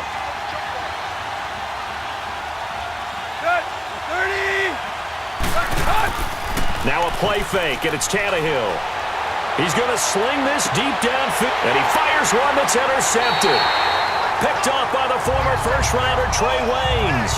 And a big turnover there as his guys will get the football back.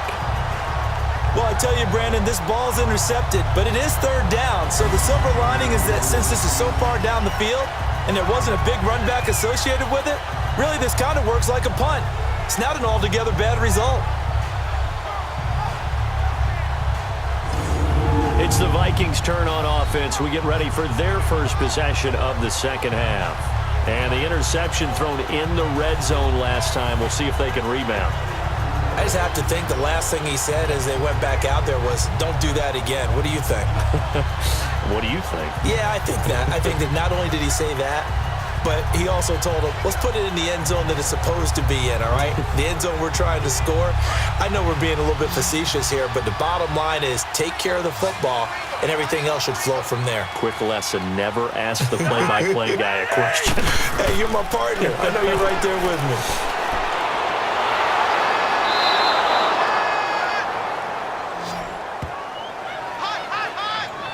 Well, if an offense is going to throw the ball on this part of the field, any pass rusher will tell you that's his favorite part.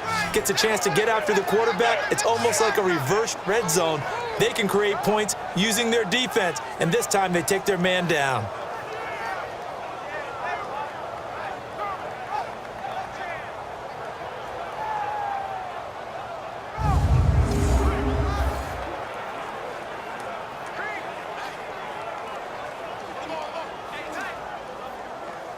Got to imagine the pass rush will be equally intense here on second down following the sack. It's 2nd and 18.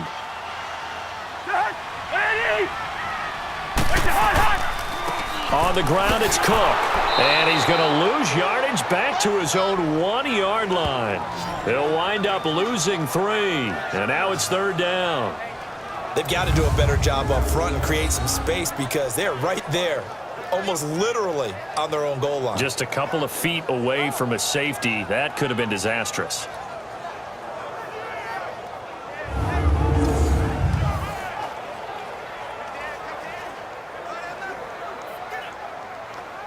Need something from deep in the bag of tricks here after 1st and 2nd down went backwards. It's 3rd and very long.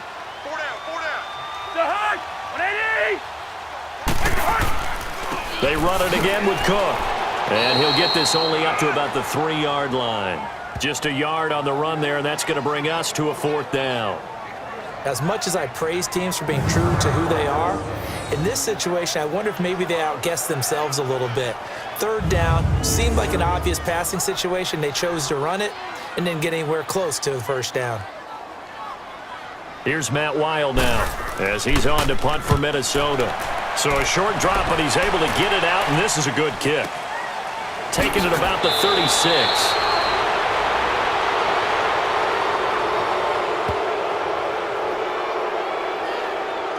Personal foul. Roughing the kicker. Defense. Trailing here in the second half, went for the aggressive play, got a little too aggressive. You've got to know when to pull up, or if you're going to go for it, how to take your body across a punter's body and not into him. Not a good play at all.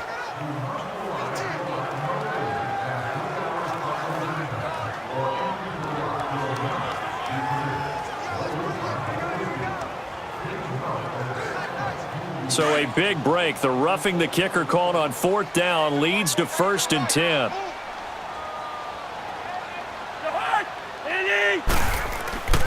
To throw is Cousins. The attempt on the dive, and he has it. What a catch. Another nice gain, 16 yards there, and a 1st down again. When you're a player of his stature, you don't just circle the games on your team's calendar. You Circle the Pro Bowl? Without a doubt. That's a game that you just figure you're going to be in each and every year. And it's because of catches like that. That's why he goes.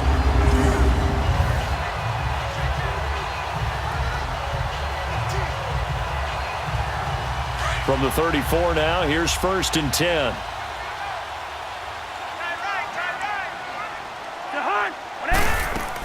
They run with Cook. He's been busy tonight. And unable to get downhill there as he'll take this up to about the 37.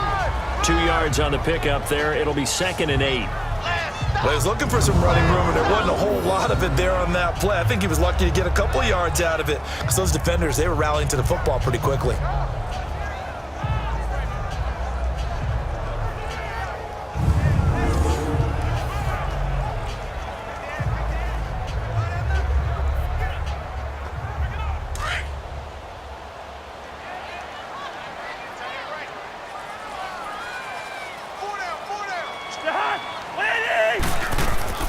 Off the play fake, Cousins.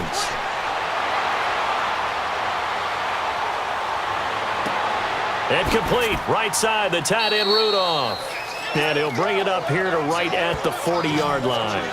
Only 3 yards on the catch. It's 3rd down. I think it's okay there. They didn't get a whole lot on that play, but it's nice to have a safety valve that's built like this guy. Big target, guy you can spot pretty easily. Put it on him when your other targets aren't open.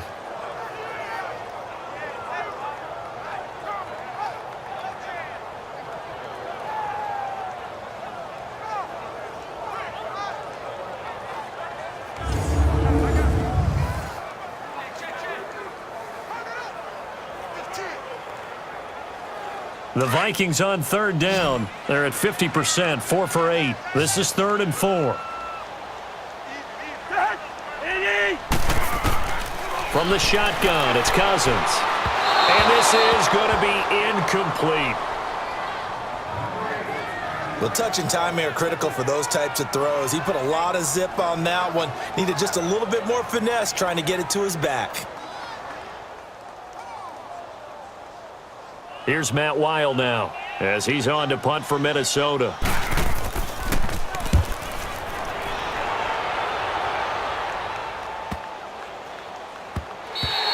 And he didn't quite have the backspin on that one. It hits at the 4 and continues into the end zone. It's a touchback. Out comes the Miami offensive unit now. They get set to take over. And there are parts of their last drive they'd like to emulate. And, of course, they'd like to forget the inning, the interception. But they did put together, Charles, a nice sustained drive to get him down the field. Yeah, and unfortunately for them, the only thing that matters is part 2, right? Because once they threw the interception and finished off the drive, that does them no good to go back and say, well, you know, we had a good one going. Finish things off. That's the only way you can get it done. Tannehill and the Dolphins break the huddle. Come up 1st and 10 at their own 20-yard line. Trying to shake off the interception from the last drive. He'll look to throw. There to knock that one away defensively, Eric Kendricks. Well, partner, so much for the mismatch. How about the guy at the second level, that big linebacker, able to run with the receiver and make a play on the football?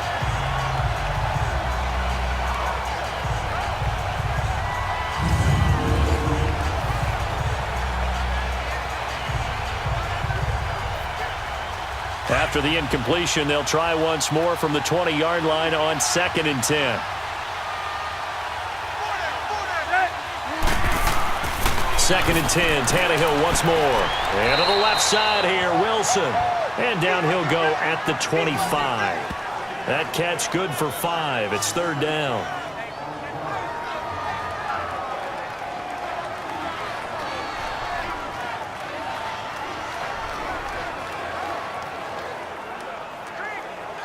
The last play on the completion got them half of what they needed. Now here's a tough 3rd and 5.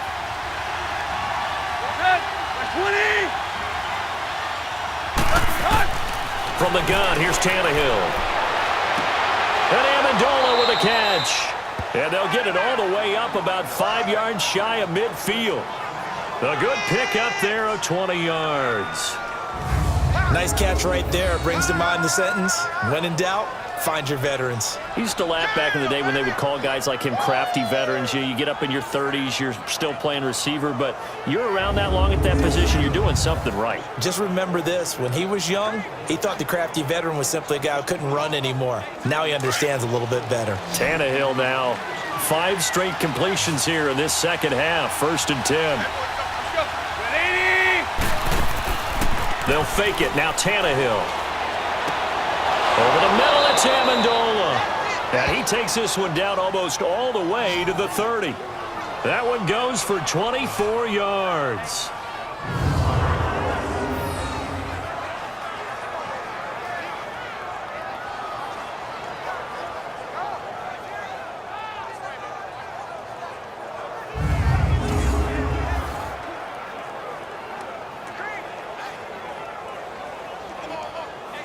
This quarterback now over 300 yards now for the game, and time to improve on that as he's got a 1st and 10. Now Gore, and he's going to get this one down to the 30. Credit him with a 1-yard gain there to make it 2nd and 9.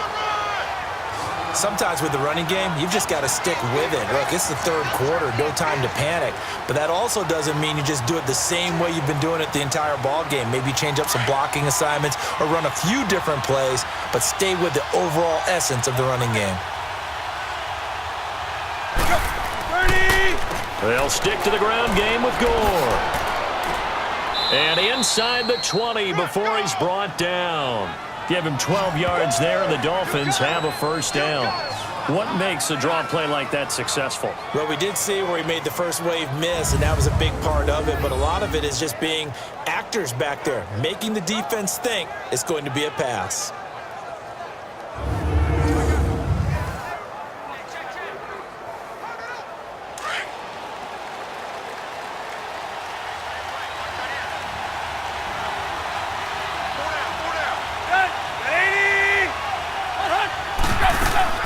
They'll run it now out of the gun. And he'll take this one down near the 15. Give him 3 on first down. It'll set up a 2nd and 7. Well, that call makes sense because they've been throwing it well on this drive, and once again they show passing formation, showing the shotgun. Then they ran out of it. That's a nice play by them defensively, though, to hold it to a short gain.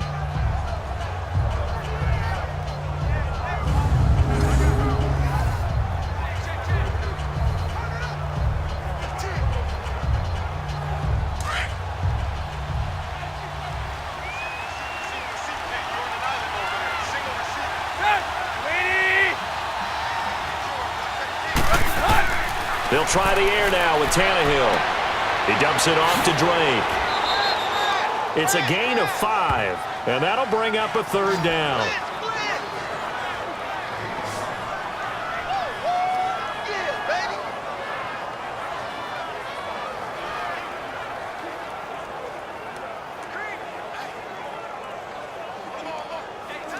The 8th play of the drive coming up. It's 3rd and 3.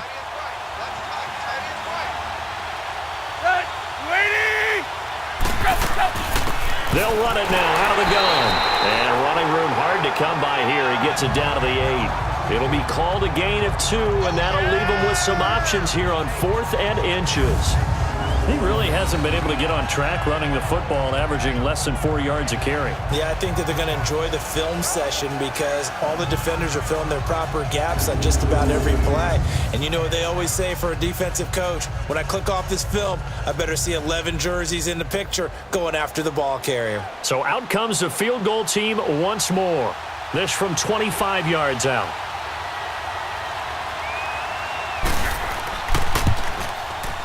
The kick by Sanders is good. And the drive will wind up yielding 3. It can be a thankless job sometimes to be a kicker, but they're thanking him right now. That's now 4 field goals. He's kept him in the game. He sure has, and that offense has got to find its rhythm because I'm not sure that just kicking field goals is going to allow them to win this game.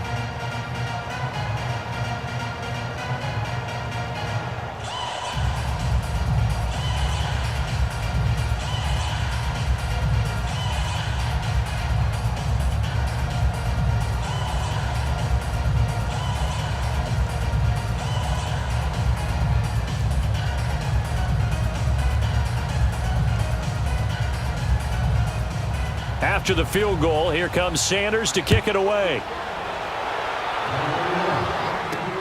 That's fielded in the end zone. And no run back here. This will be a touchback, and it comes out to the 25-yard line. And now out comes Minnesota. And a tight game after punting last time. See if they can get something going on this drive.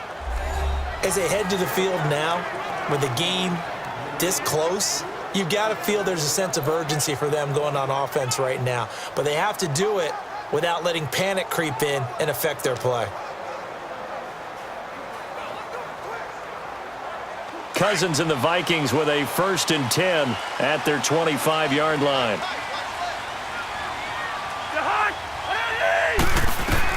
A first down throw for Cousins. He's got it complete to Diggs right side. And they'll take him down at the 31-yard line. A gain of 6 there on first.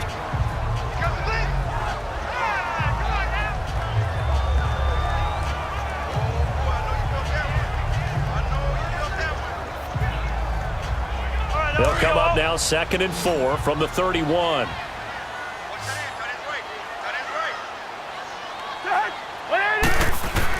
Cousins now on 2nd down. And they're not able to hook up there. Incomplete.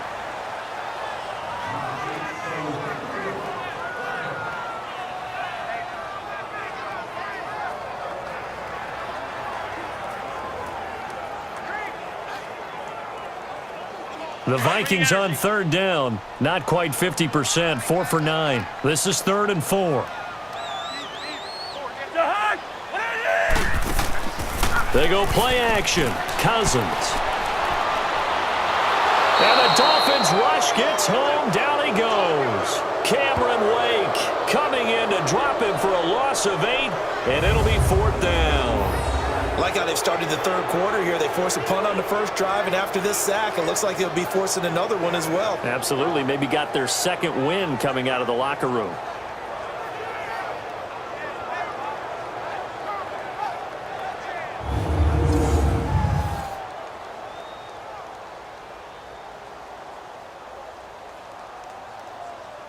Here's Matt Weil now. He's been terrific so far.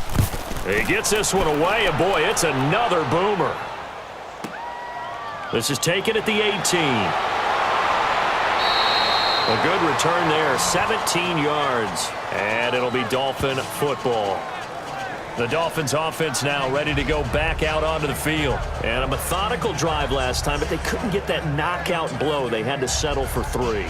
But you got to like what they've been doing along the way, right? It's almost like the body blows, the setup punch.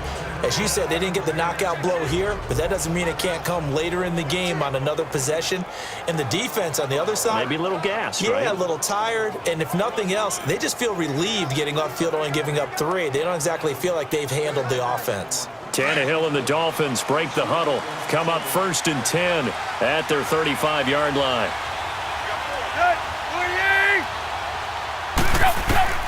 A shotgun snap for Tannehill, and that's incomplete. Kenny Stills, the intended receiver, and that'll bring up 2nd down. Sometimes the coverage is so good, no matter what you're doing on offense, you just can't shake anyone free. They try their best to find someone open, but they took away every passing alley, every angle, and shut the play down. Here's 2nd and 10 now from the 35.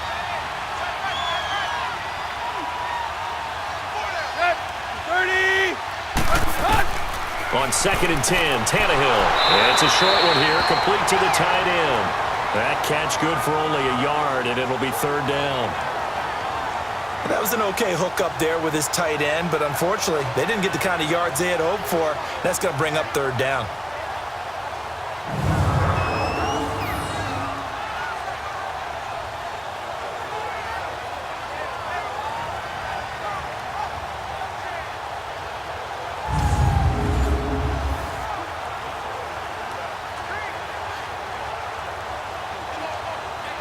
This defense tightening up a bit. That last catch just 1 yard, making it 3rd and 9. Go. Waiting. Out of the gun, Tannehill. Got a man, it's Amendola. And they're going to have this across midfield and inside the 45. It's a gain of 20 and picking up the first.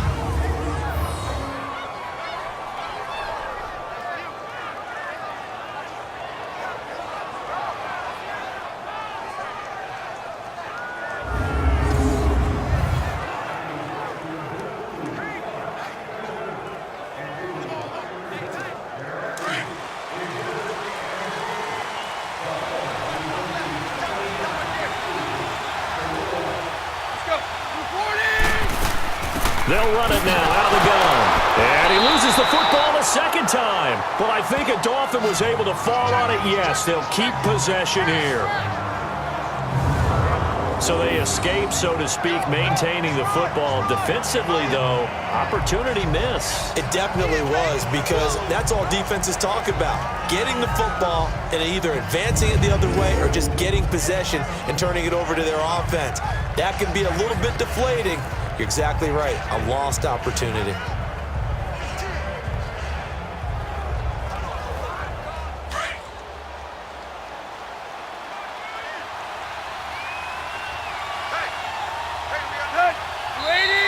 Now whistles and a flag, and I believe a Dolphin got going a little early.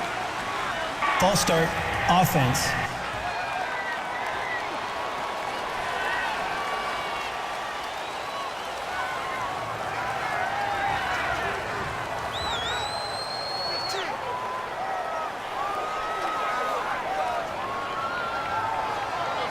And that false start penalty is certainly not helping their cause here. Second down and long. Set. 40. Back to throw. Tannehill toward the center of the field, but it's incomplete. Xavier Rhodes, the cornerback, there in coverage. And that incompletion was caused by the defense. I think they were trying to get one into the middle of the field, trying to find a receiver there. But they were in zone defense. And what are the advantages of being in zone? Eyes and reaction. Eyes meaning all eyes are on the quarterback and able to react when he throws the football and rally to that spot. And that's exactly what happened there. Able to get there and knock it away. An incomplete pass on that last play, and that means they'll need to come up with something here on third down. Now Tannehill. And that is incomplete. What's the old adage? Be quick, but don't hurry. Well, that went right out the window there. He was hurried, harassed. That ball had to be gotten rid of. Otherwise, he was going to get sacked. Here's Matt Hawk now as he'll kick it away for the second time.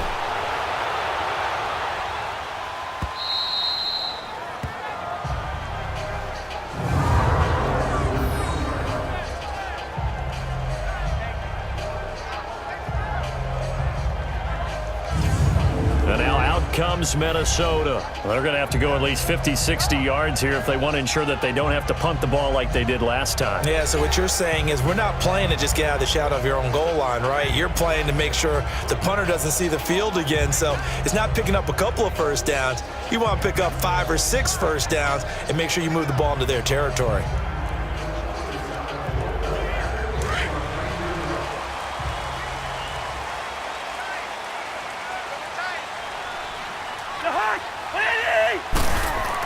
They begin the drive with a run by Murray. And he'll get this only up to about the 3-yard line. A gain of 3, second down. What's the old expression, 3 yards in a cloud of dust? In this case, it's dust-covered pellets. It's no longer that old grass that we used to play on, right, and chew it up. Now we've got that artificial surface. You see the pellets go up. Still a nice play by the defense.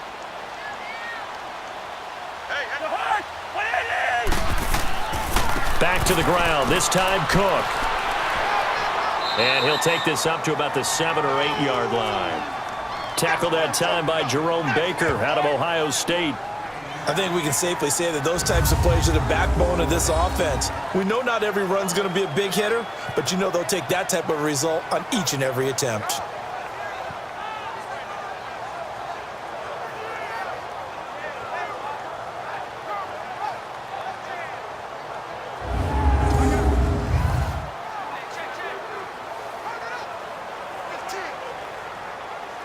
The Vikings on third down. They're right at about the league average, 40%, 4 for 10. This time they face a 3rd and 2. Cousins to throw it. And he's able to find Diggs. Cousins finding Diggs on a big one, 49 yards. Coaches really don't care from what position they get this, but run after the catch ability, rack ability, is often the difference between winning and losing and changing field position.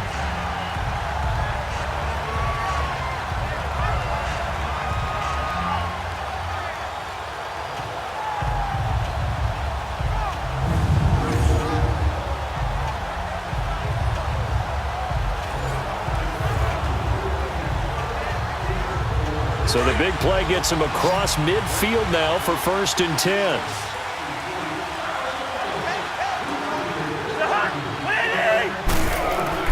Cousins on 1st down. Throwing middle, but it's incomplete. Dalvin Cook is running back, the intended target, and that'll bring up 2nd down. Well, too much oomph, too much mustard there on that pass. They really turned it loose, didn't they? Really cut loose with that one. Sharp, strong. Didn't lead to a completion, though. Made it very difficult. Ball on the 42 as they come up 2nd and 10.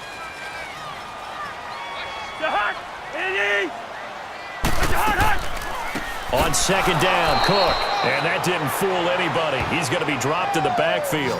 It's a loss of 2, now 3rd down. Perfectly designed blitz right there. They took that one from the grease board to the field because they were able to free up their linebacker to get into the backfield and spill the play.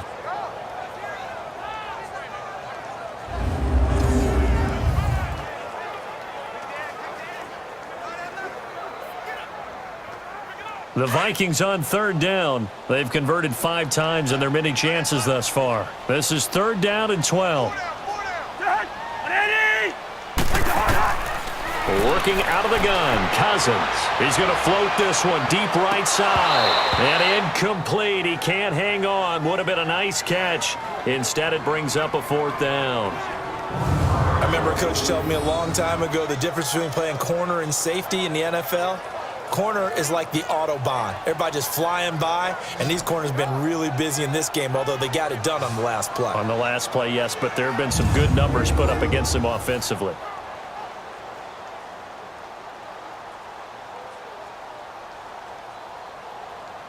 Here's Matt Wild now, as he'll come on for his 5th kick of the night. And he deserves a bronze leg as he gets this one away.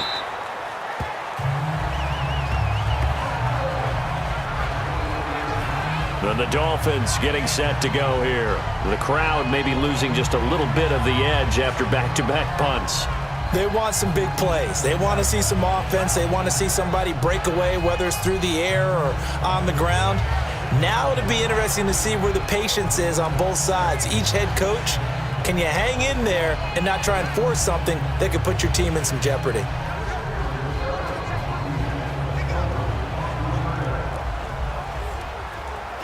Tannehill and the Dolphins break the huddle. Come up 1st and 10 at their own 24. Let's go. Lady! Play action. It's Tannehill. Oh, there's that man again. It's complete. And he'll get this one way up just shy of the 45-yard line. And a nice gain of 21 yards. And passing yardage-wise, now up over 350 in this game. Pretty nice performance. Definitely that, which usually means you're putting a lot of pressure on guys trying to cover. If you're a defensive back and they put over 350 yards on you, you've had a long day. The key to everything, if you're doing it without throwing interceptions or turning the ball over.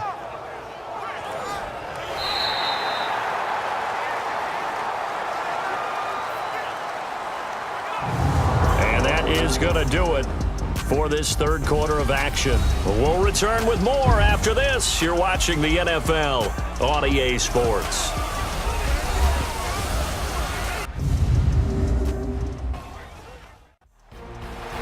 And we return, welcoming you back to Minneapolis. It's Dolphin football, but they trail here as we get set for the 4th.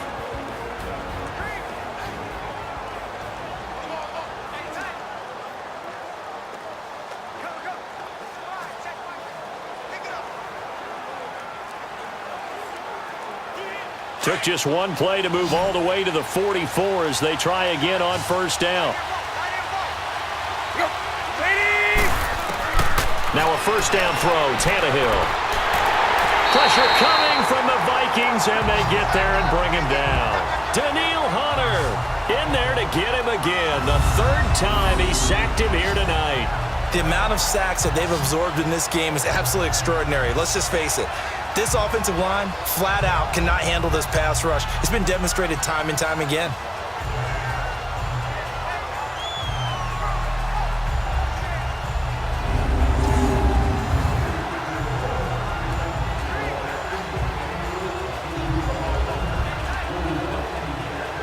Pass protection has been a problem all night long as they come up facing 2nd and a bundle.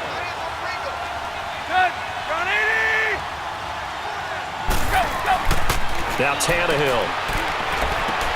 Now he'll dump it underneath to his running back, complete. And he'll get up to the 43-yard line.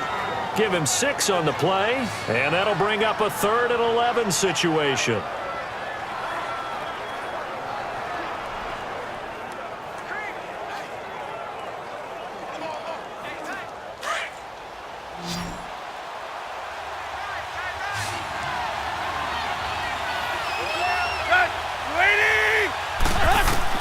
Throwing on 3rd down, Tannehill. To the sideline, and wow, what a catch there. He doesn't get a lot, but he was able to get the feet down complete. 6 yards on the pickup, and it'll be 4th down.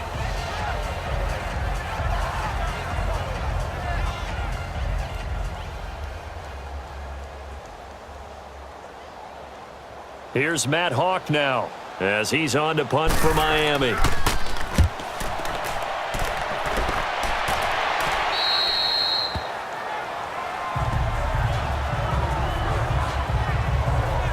And now we move our focus to Stephon Diggs. When you're in a zone like he is, what's the conversation like on the sideline between he and his quarterback? Is that a one-way conversation of, hey, just keep getting me the football?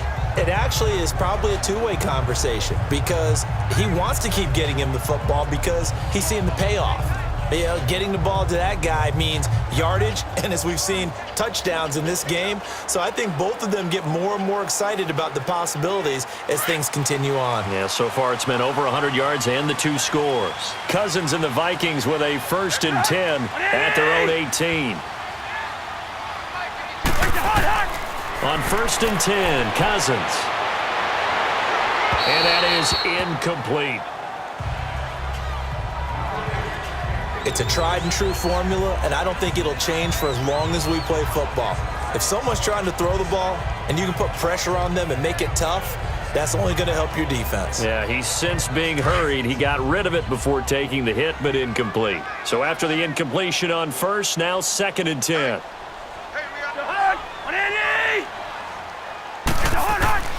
Throwing, Cousins. Throw left side complete. It's Morgan. And mark him down way up close to the 40 at the 39. And a nice gain of 21 yards. Tell you what, he's been able to put the ball in some tight spots all game long. That throw, no different. Yeah, a lot of people would call it a gutsy type of a throw. I think he looks at it as, I can do it, so it's not that big of a deal to me, and I'm going to keep firing.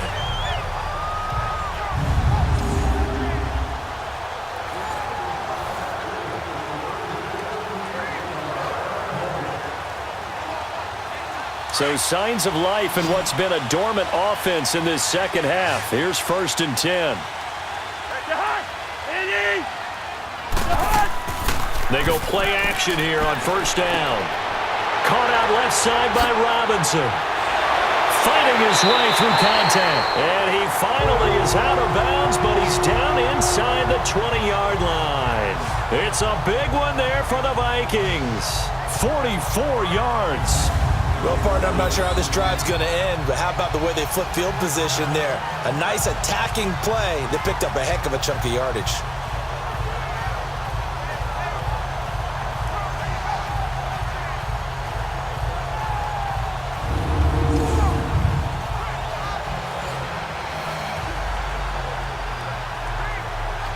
So the big play means just like that, they'll operate from the red zone now on 1st down.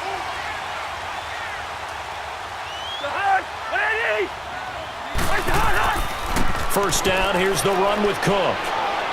And he'll take this one down near the 15. 3 yards on the pickup there, and it'll be 2nd down. Partner, we know today's NFL is really built around the guy throwing the football. But these short runs, they still pay dividends because they can take their toll on a defense, and they can add up as the game goes along. You control the clock, you control the ball, and that way you often control the game. Again, it's Cook. And that play going absolutely nowhere as he's belted before he could get out of the backfield. He lost 2 there, and it's 3rd down. Now, obviously, that's some good work there defensively, being able to stop them and bringing up a key 3rd down. But if you're on the offensive side of the ball, there's an opportunity because I know what defensive guys are thinking right now. Just stop them, get to the ball. That means they might not be sound defensively. There could be some opportunities. And you said key 3rd down. Highlight that word. Put it in bold. Here we go. Big play coming up. Here's 3rd and 10. I would expect to see some pressure here. 3rd down. Dalvin Cook. And all the way down inside the 5 to the 4. They're able to convert on 3rd down, and that sets up a 1st and goal. How about this offensive line? They're really starting to establish themselves, take over this game. And before the series began, I know exactly what we said in the defensive huddle. Guys, we got to get no less than a 3 and out. Let's get off the field Instead, they can't find any traction towards doing that. Right now, they're just getting muscled all over the field and getting pushed down it. So 1st and goal, 6 points here would go a long way toward wrapping this one up. They come out here in the eye. They'll try to run it in with Murray. And he will fight his way into the end zone for a touchdown. Latavius Murray taking it in from 4 yards out. And the Vikings are going to add on to their lead. We got a little bit of everything on that run. Offensive line creating some space, but how about the guy running behind his pads into the end zone? What does that mean when a guy says running behind his pad? Means that he's going to be a physical runner. That way he's able to use his shoulder pads, his forearms, anything to ward off people to power his way forward.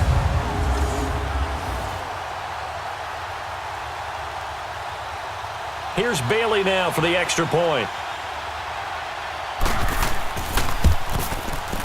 Bailey got the extra point, and it gives his guys a 12-point advantage. So that drives 7 plays in length, and it culminates with a Latavius Murray touchdown run.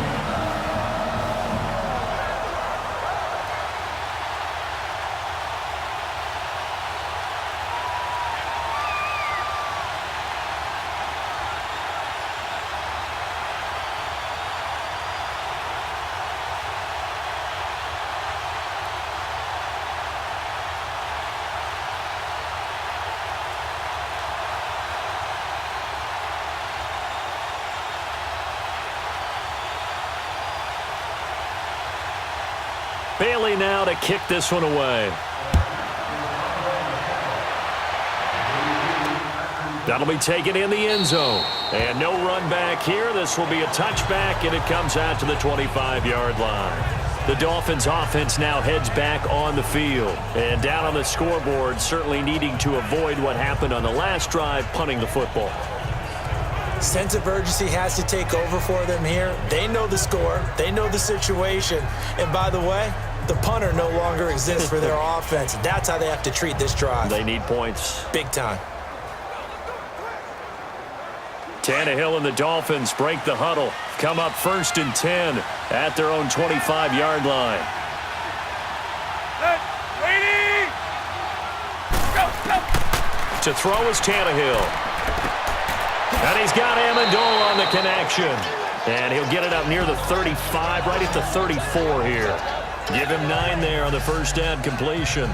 At this stage, this drive's got to be touchdown or bust because you need 2 of them. And if I'm the offensive play caller, I'm not just looking at my dagger plays downfield. I'm looking at some of my specials, something that can fool them and give you a big play now. With a sense of urgency. No doubt. Maybe a good spot to take a shot. Here's 2nd and a yard from the 34. Here's Tannehill now on 2nd down. The Vikings after him, and they get there for the sack.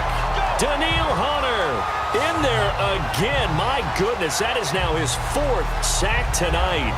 Remember, throughout my career here in defensive coaches always say, guys, you got to earn the right to rush the passer. Well, they put themselves in a great spot with this big lead, and they know they've got to throw the ball. These pass rushers have to be salivating. It is pin your ears back time indeed.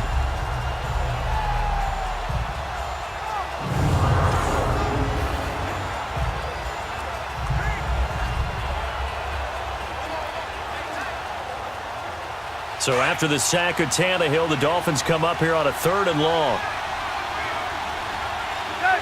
20! From the gun, here's Tannehill. And for a 3rd time tonight, he's intercepted. Picked off by the Pro Bowler, Anthony Barr. And he's going to score. It's a Viking touchdown. And that one will pretty much erase any hopes of a 4th quarter comeback. With emphasis, interception, return for touchdown. Door closed, locked, reinforced.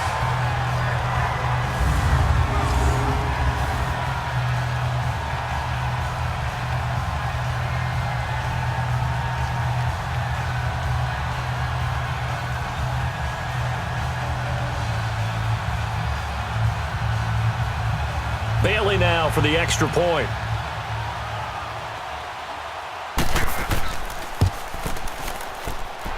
Extra point up and good by Bailey. And that will make this a 19-point game. A heck of a play there defensively, getting the interception, navigating his way into the end zone for the touchdown.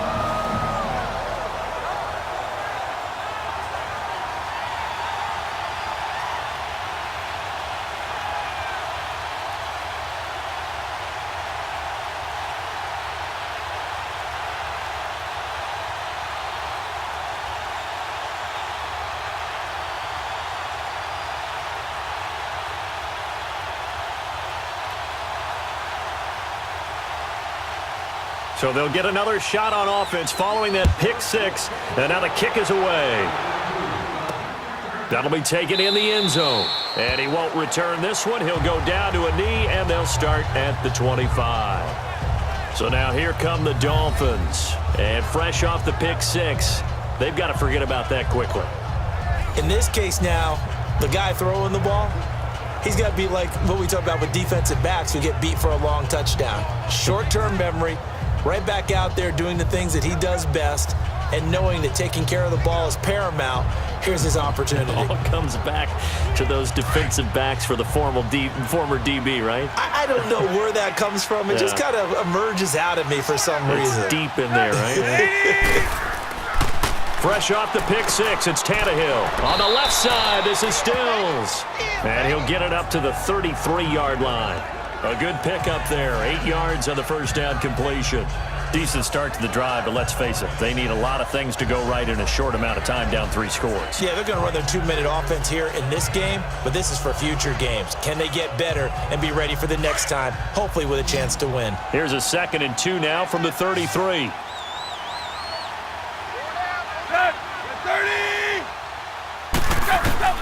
To throw on 2nd down is Tannehill. Out to the right here to Wilson. And able to get this one across the 45 before he's brought down. Tannehill finding Wilson for the Miami first down.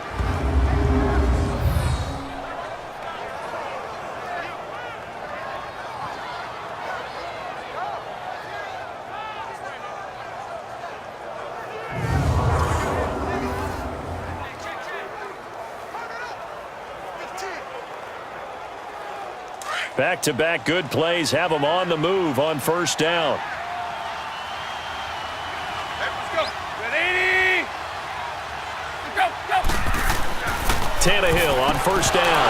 And it pops free. The collision there jarred the ball loose and brings up 2nd down. It is tough to complete passes against zone defenses. The windows that you see open, they shrink pretty rapidly. How about being able to hit a moving target against a zone before the next guy can get there and make a play on the ball? Not easy for any quarterback. No matter the situation in there, the defense won the battle. Ready? Back to the air. Tannehill on 2nd down. Nowhere to escape, and he goes down. Daniil Hunter in there yet again. My goodness, make it 5 sacks for him now in this one game alone.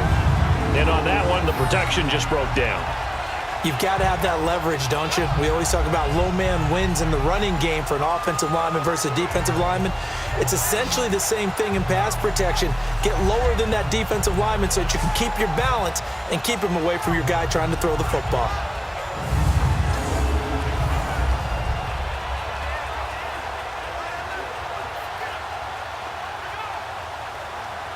So after the sack of Tannehill, the Dolphins come up here on a 3rd and long. That's 20. Running hot. Now here's a whistle as flags come in. And we'll check out the call. False start, offense.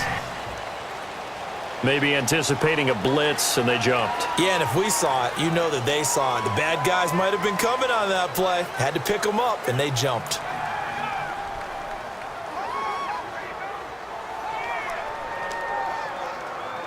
So the false start certainly doesn't help matters as they'll try again now, 3rd and long. Draw play. Tannehill gives to Drake. And, oh, he's going to be brought down by the face mask. Here come the flags. This is going to get him a first down. Personal foul. Face mask. Defense. Well, we looked at each other right away. We knew that flag was coming out. And I always enjoy the First down. conversation post because officials always tell you, I don't want to throw the flag, but you caused the play. You did it. I had to.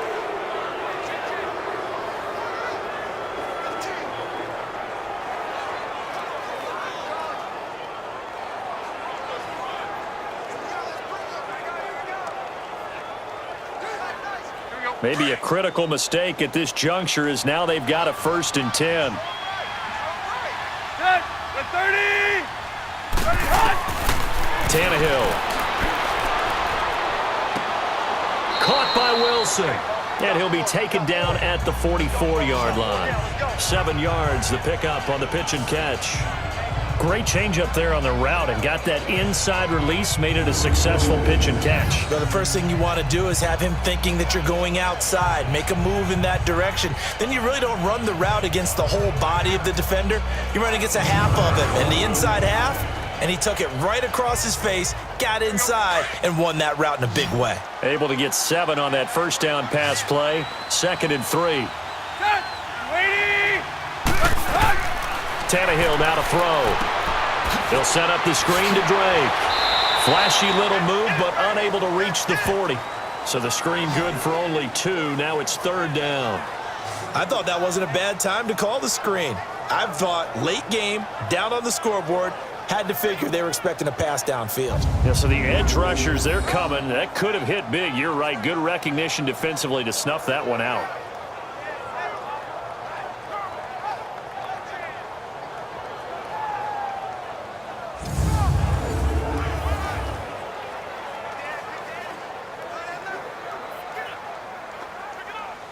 Oh, it's a nickel set here defensively on 3rd and inches. Still want to be prepared for a pass.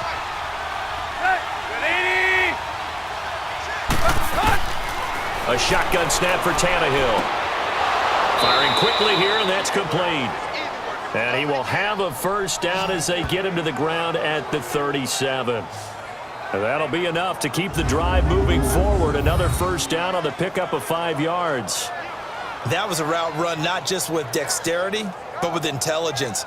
Found the hole in the zone, made sure the quarterback saw him, and was able to make the sure catch and flip the down marker back to 1. Tannehill on the offense with a 1st and 10. And he's 5 for 6 now throwing the ball on this drive. Now whistles and a flag, and I believe a Dolphin got going a little early. False start. Offense.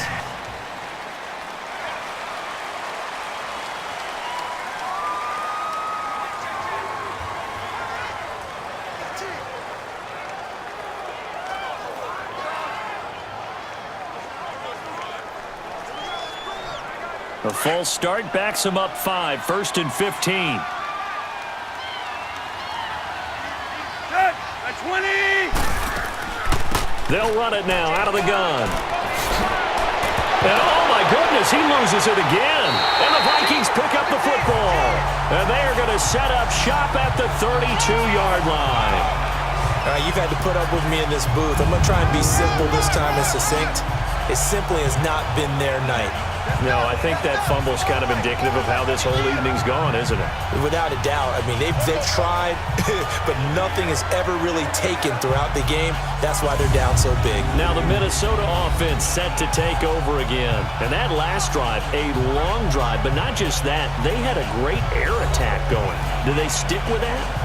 I would think that they would, because if they were confident enough to do it on the last drive, starting backed up in their own territory, why would you change anything? They've got to be confident about what they're presenting and continue to do so. Yeah, because the secondary, they really looked clueless.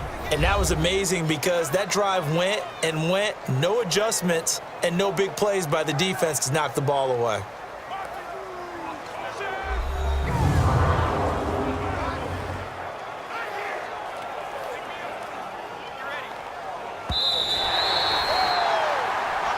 After reviewing the play, the ruling on the field is reversed.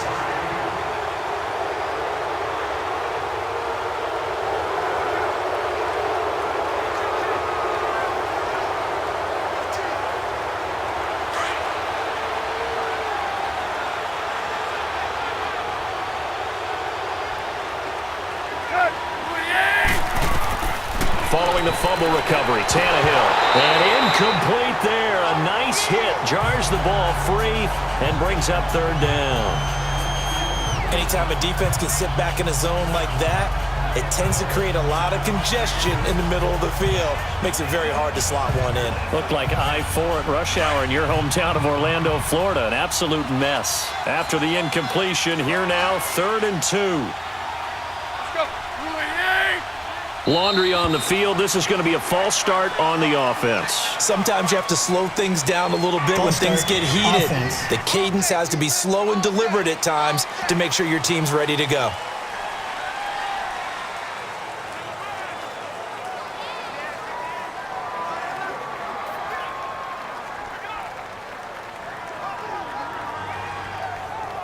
And a manageable 3rd down becomes a lot less manageable. 3rd and 7 after the false start. Set for 30. Out of the gun, Tannehill.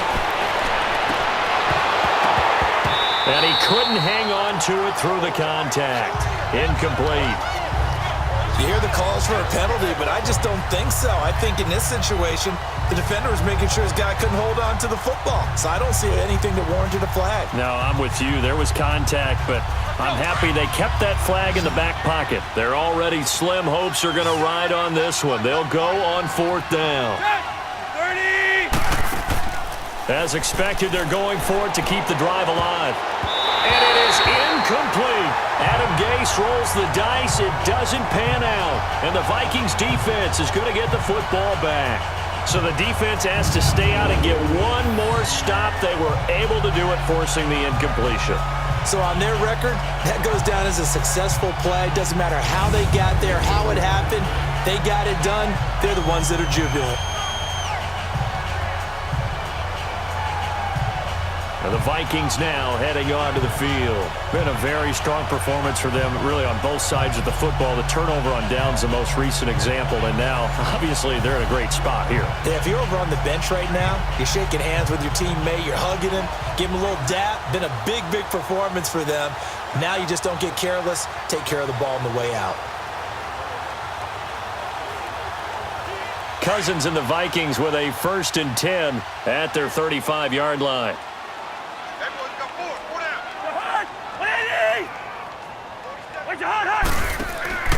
Here's Cook as they begin on the ground. And they bring him to the ground just shy of midfield. They may want to go back to that one. First play of the drive, good for 15 and a 1st down. Do my eyes deceive me, or is he getting stronger as this game moves along? Burst seems just as good here in the 4th as it was way back in the 1st, doesn't it? I do believe someone put a lot of time in the offseason and continues to condition during the season in order to continue to carry the ball at this rate. So one play, and they're already just shy of midfield.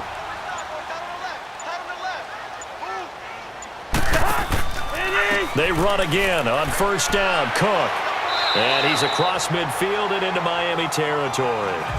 It's a 6-yard gain on the ground, and that'll make it 2nd and 4. Oh, that's one to warm the hearts of all those old-school football players, isn't it? Tough, hard, gritty run, got behind his pads, bowled over a few people. Look at that one, right up the gut. Saw it through 3 quarters, no reason to lighten up now.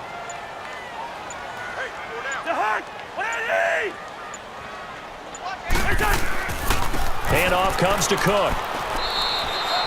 A 3-yard pickup on 2nd and 4. Now they'll need to convert here on 3rd and a little more than a yard. Brandon, all things considered, they have to feel pretty good about getting that type of a gain, considering the blitz that they just had against them.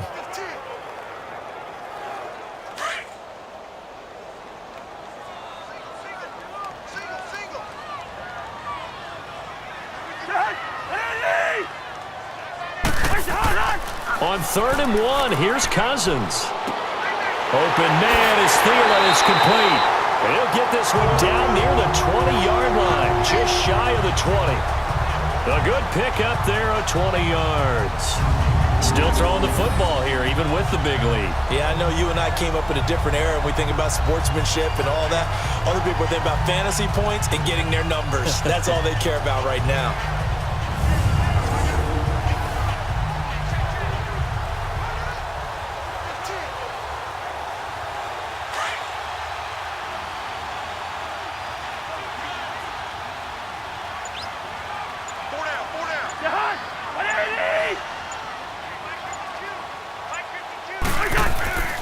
On first down, Murray.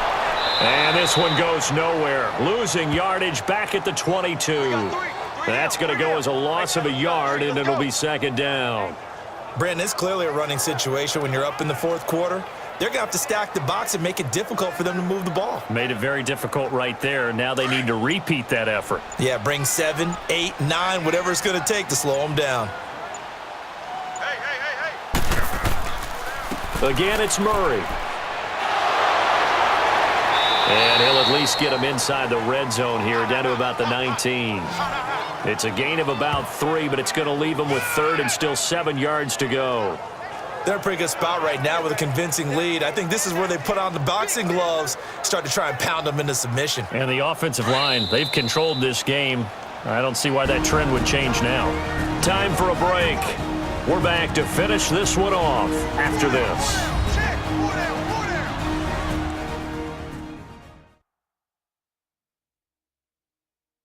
So the Vikings in possession of the football as we get you reset. They've got a third down now as they look for one more first down to help salt this one away.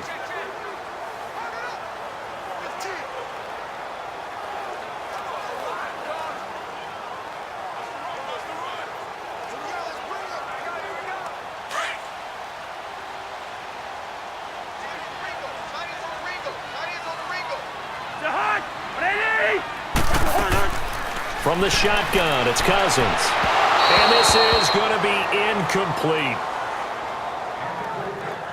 Let's face it, perfection is something we all chase, whether it's playing this game or whatever we do. Hard to attain, but that's what they were searching for as that pass goes incomplete. And for the second time tonight, this field goal unit comes out here. From the left hash, it's a 36-yard attempt. And Bailey able to knock it through. And that will extend their lead now up to 22. So it's 3 more points, and that widens this thing out even further here in the fourth. And you know in this league, you can never have enough points, but this widens it out, as you said, and now it's all about ball control, isn't it?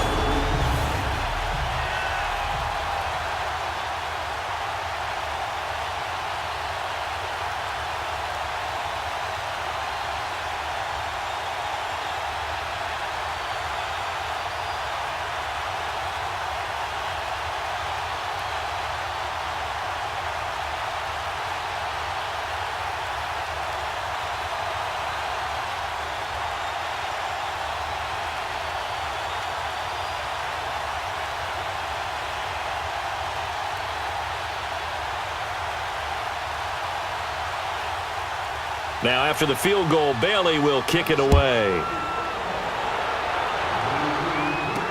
This fielded a few yards into the end zone. And no run back here. This will be a touchback, and it comes out to the 25-yard line. And out come the Dolphins now. They're down big here late. I don't know. You just one last drive here for pride? Some people like to do that. I remember playing for a guy once. We were down huge, and someone said, "Coach, what do you want to call?" He just waved a hand like, who cares? Let's get out of here and do something some other time. But some teams like to do something at the end to feel a little bit better as they continue to move forward. Yeah, probably just want to put this one behind them.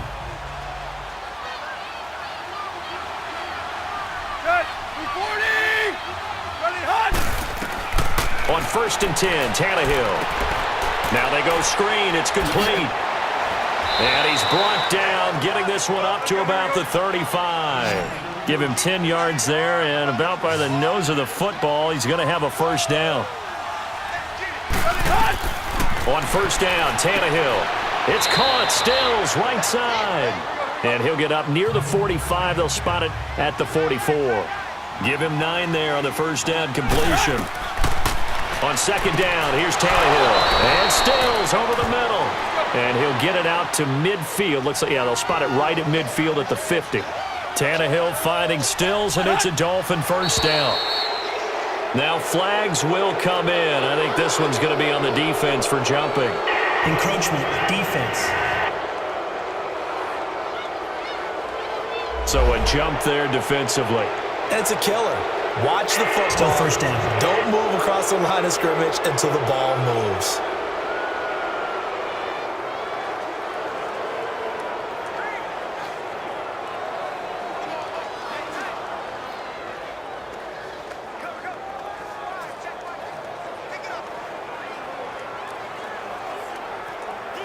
So a 1st and 5 now after the 5-yard penalty from the neutral zone infraction.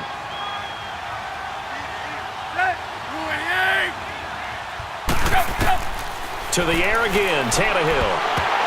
He couldn't quite hold it. Got hit. Ball pops out, incomplete. It's a lot of contact going on there, and in the end, unable to keep 2 hands on the football and bring it into his body. Everything looked pretty good until the finish.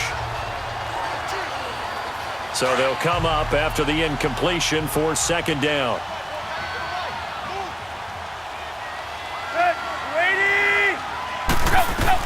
Tannehill throwing again. They'll try and set up the screen. It's complete. Now hold everything here. We're going to get a timeout by the offense as they get the stoppage with just over a minute to go in the game.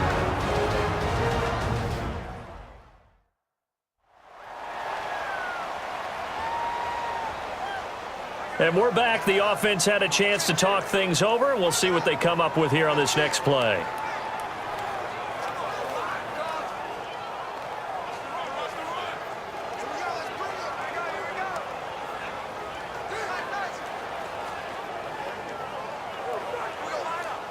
The last catch took him 2 yards in the wrong direction, so now what can they do on 3rd? Throwing again is Tannehill. And for the 4th time tonight, it's an interception. Xavier Rhodes with a pick, and he's able to take this one back to the 36-yard line. Well, this defensive pressure has been constant all game long. The pass rush, the coverage, they've all been excellent, and now they'll tack on an interception here as this one continues to slip just further and further out of hand.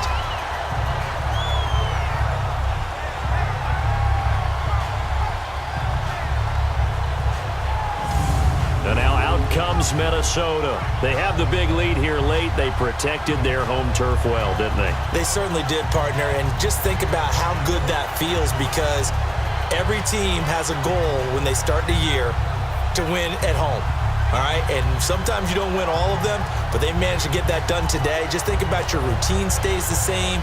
Everything's familiar. You feel right going into the game, and they translated that into a win. They did indeed. They protected the home field, and now the final stages. A give. This is Cook. And he'll get this up to about the 40. They give him 4 yards there. It'll be 2nd and 6.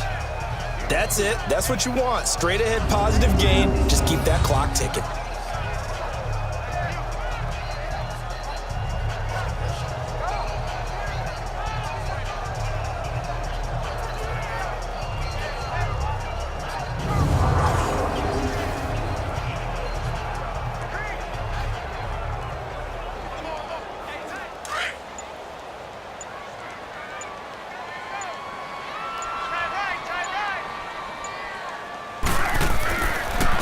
Now a run with Cook, and he'll push this forward only to about the 42-yard line. It'll only be a gain of a yard, and it sets up a 3rd down and 4 now. Well, Charles, it's one thing to win. It's another thing to win and put up the amount of points that they did. Boy, were they clicking on offense. They can't help but feel great about themselves, can they? I mean, what a game to put up that number of points, continually feeling they're moving the ball and things are working and clicking. They think that they can bottle this and carry it with them. And as an offensive coordinator, you just don't think you can do anything wrong. Whatever you call, run, pass, it's all going to work. That's called being in the zone. So that'll do it. For my partner, Charles Davis, and the best darn crew in the industry, I'm Brandon Gaudin. This has been a presentation of the NFL on EA Sports. It's a win for the Vikings as we say so long from Minneapolis.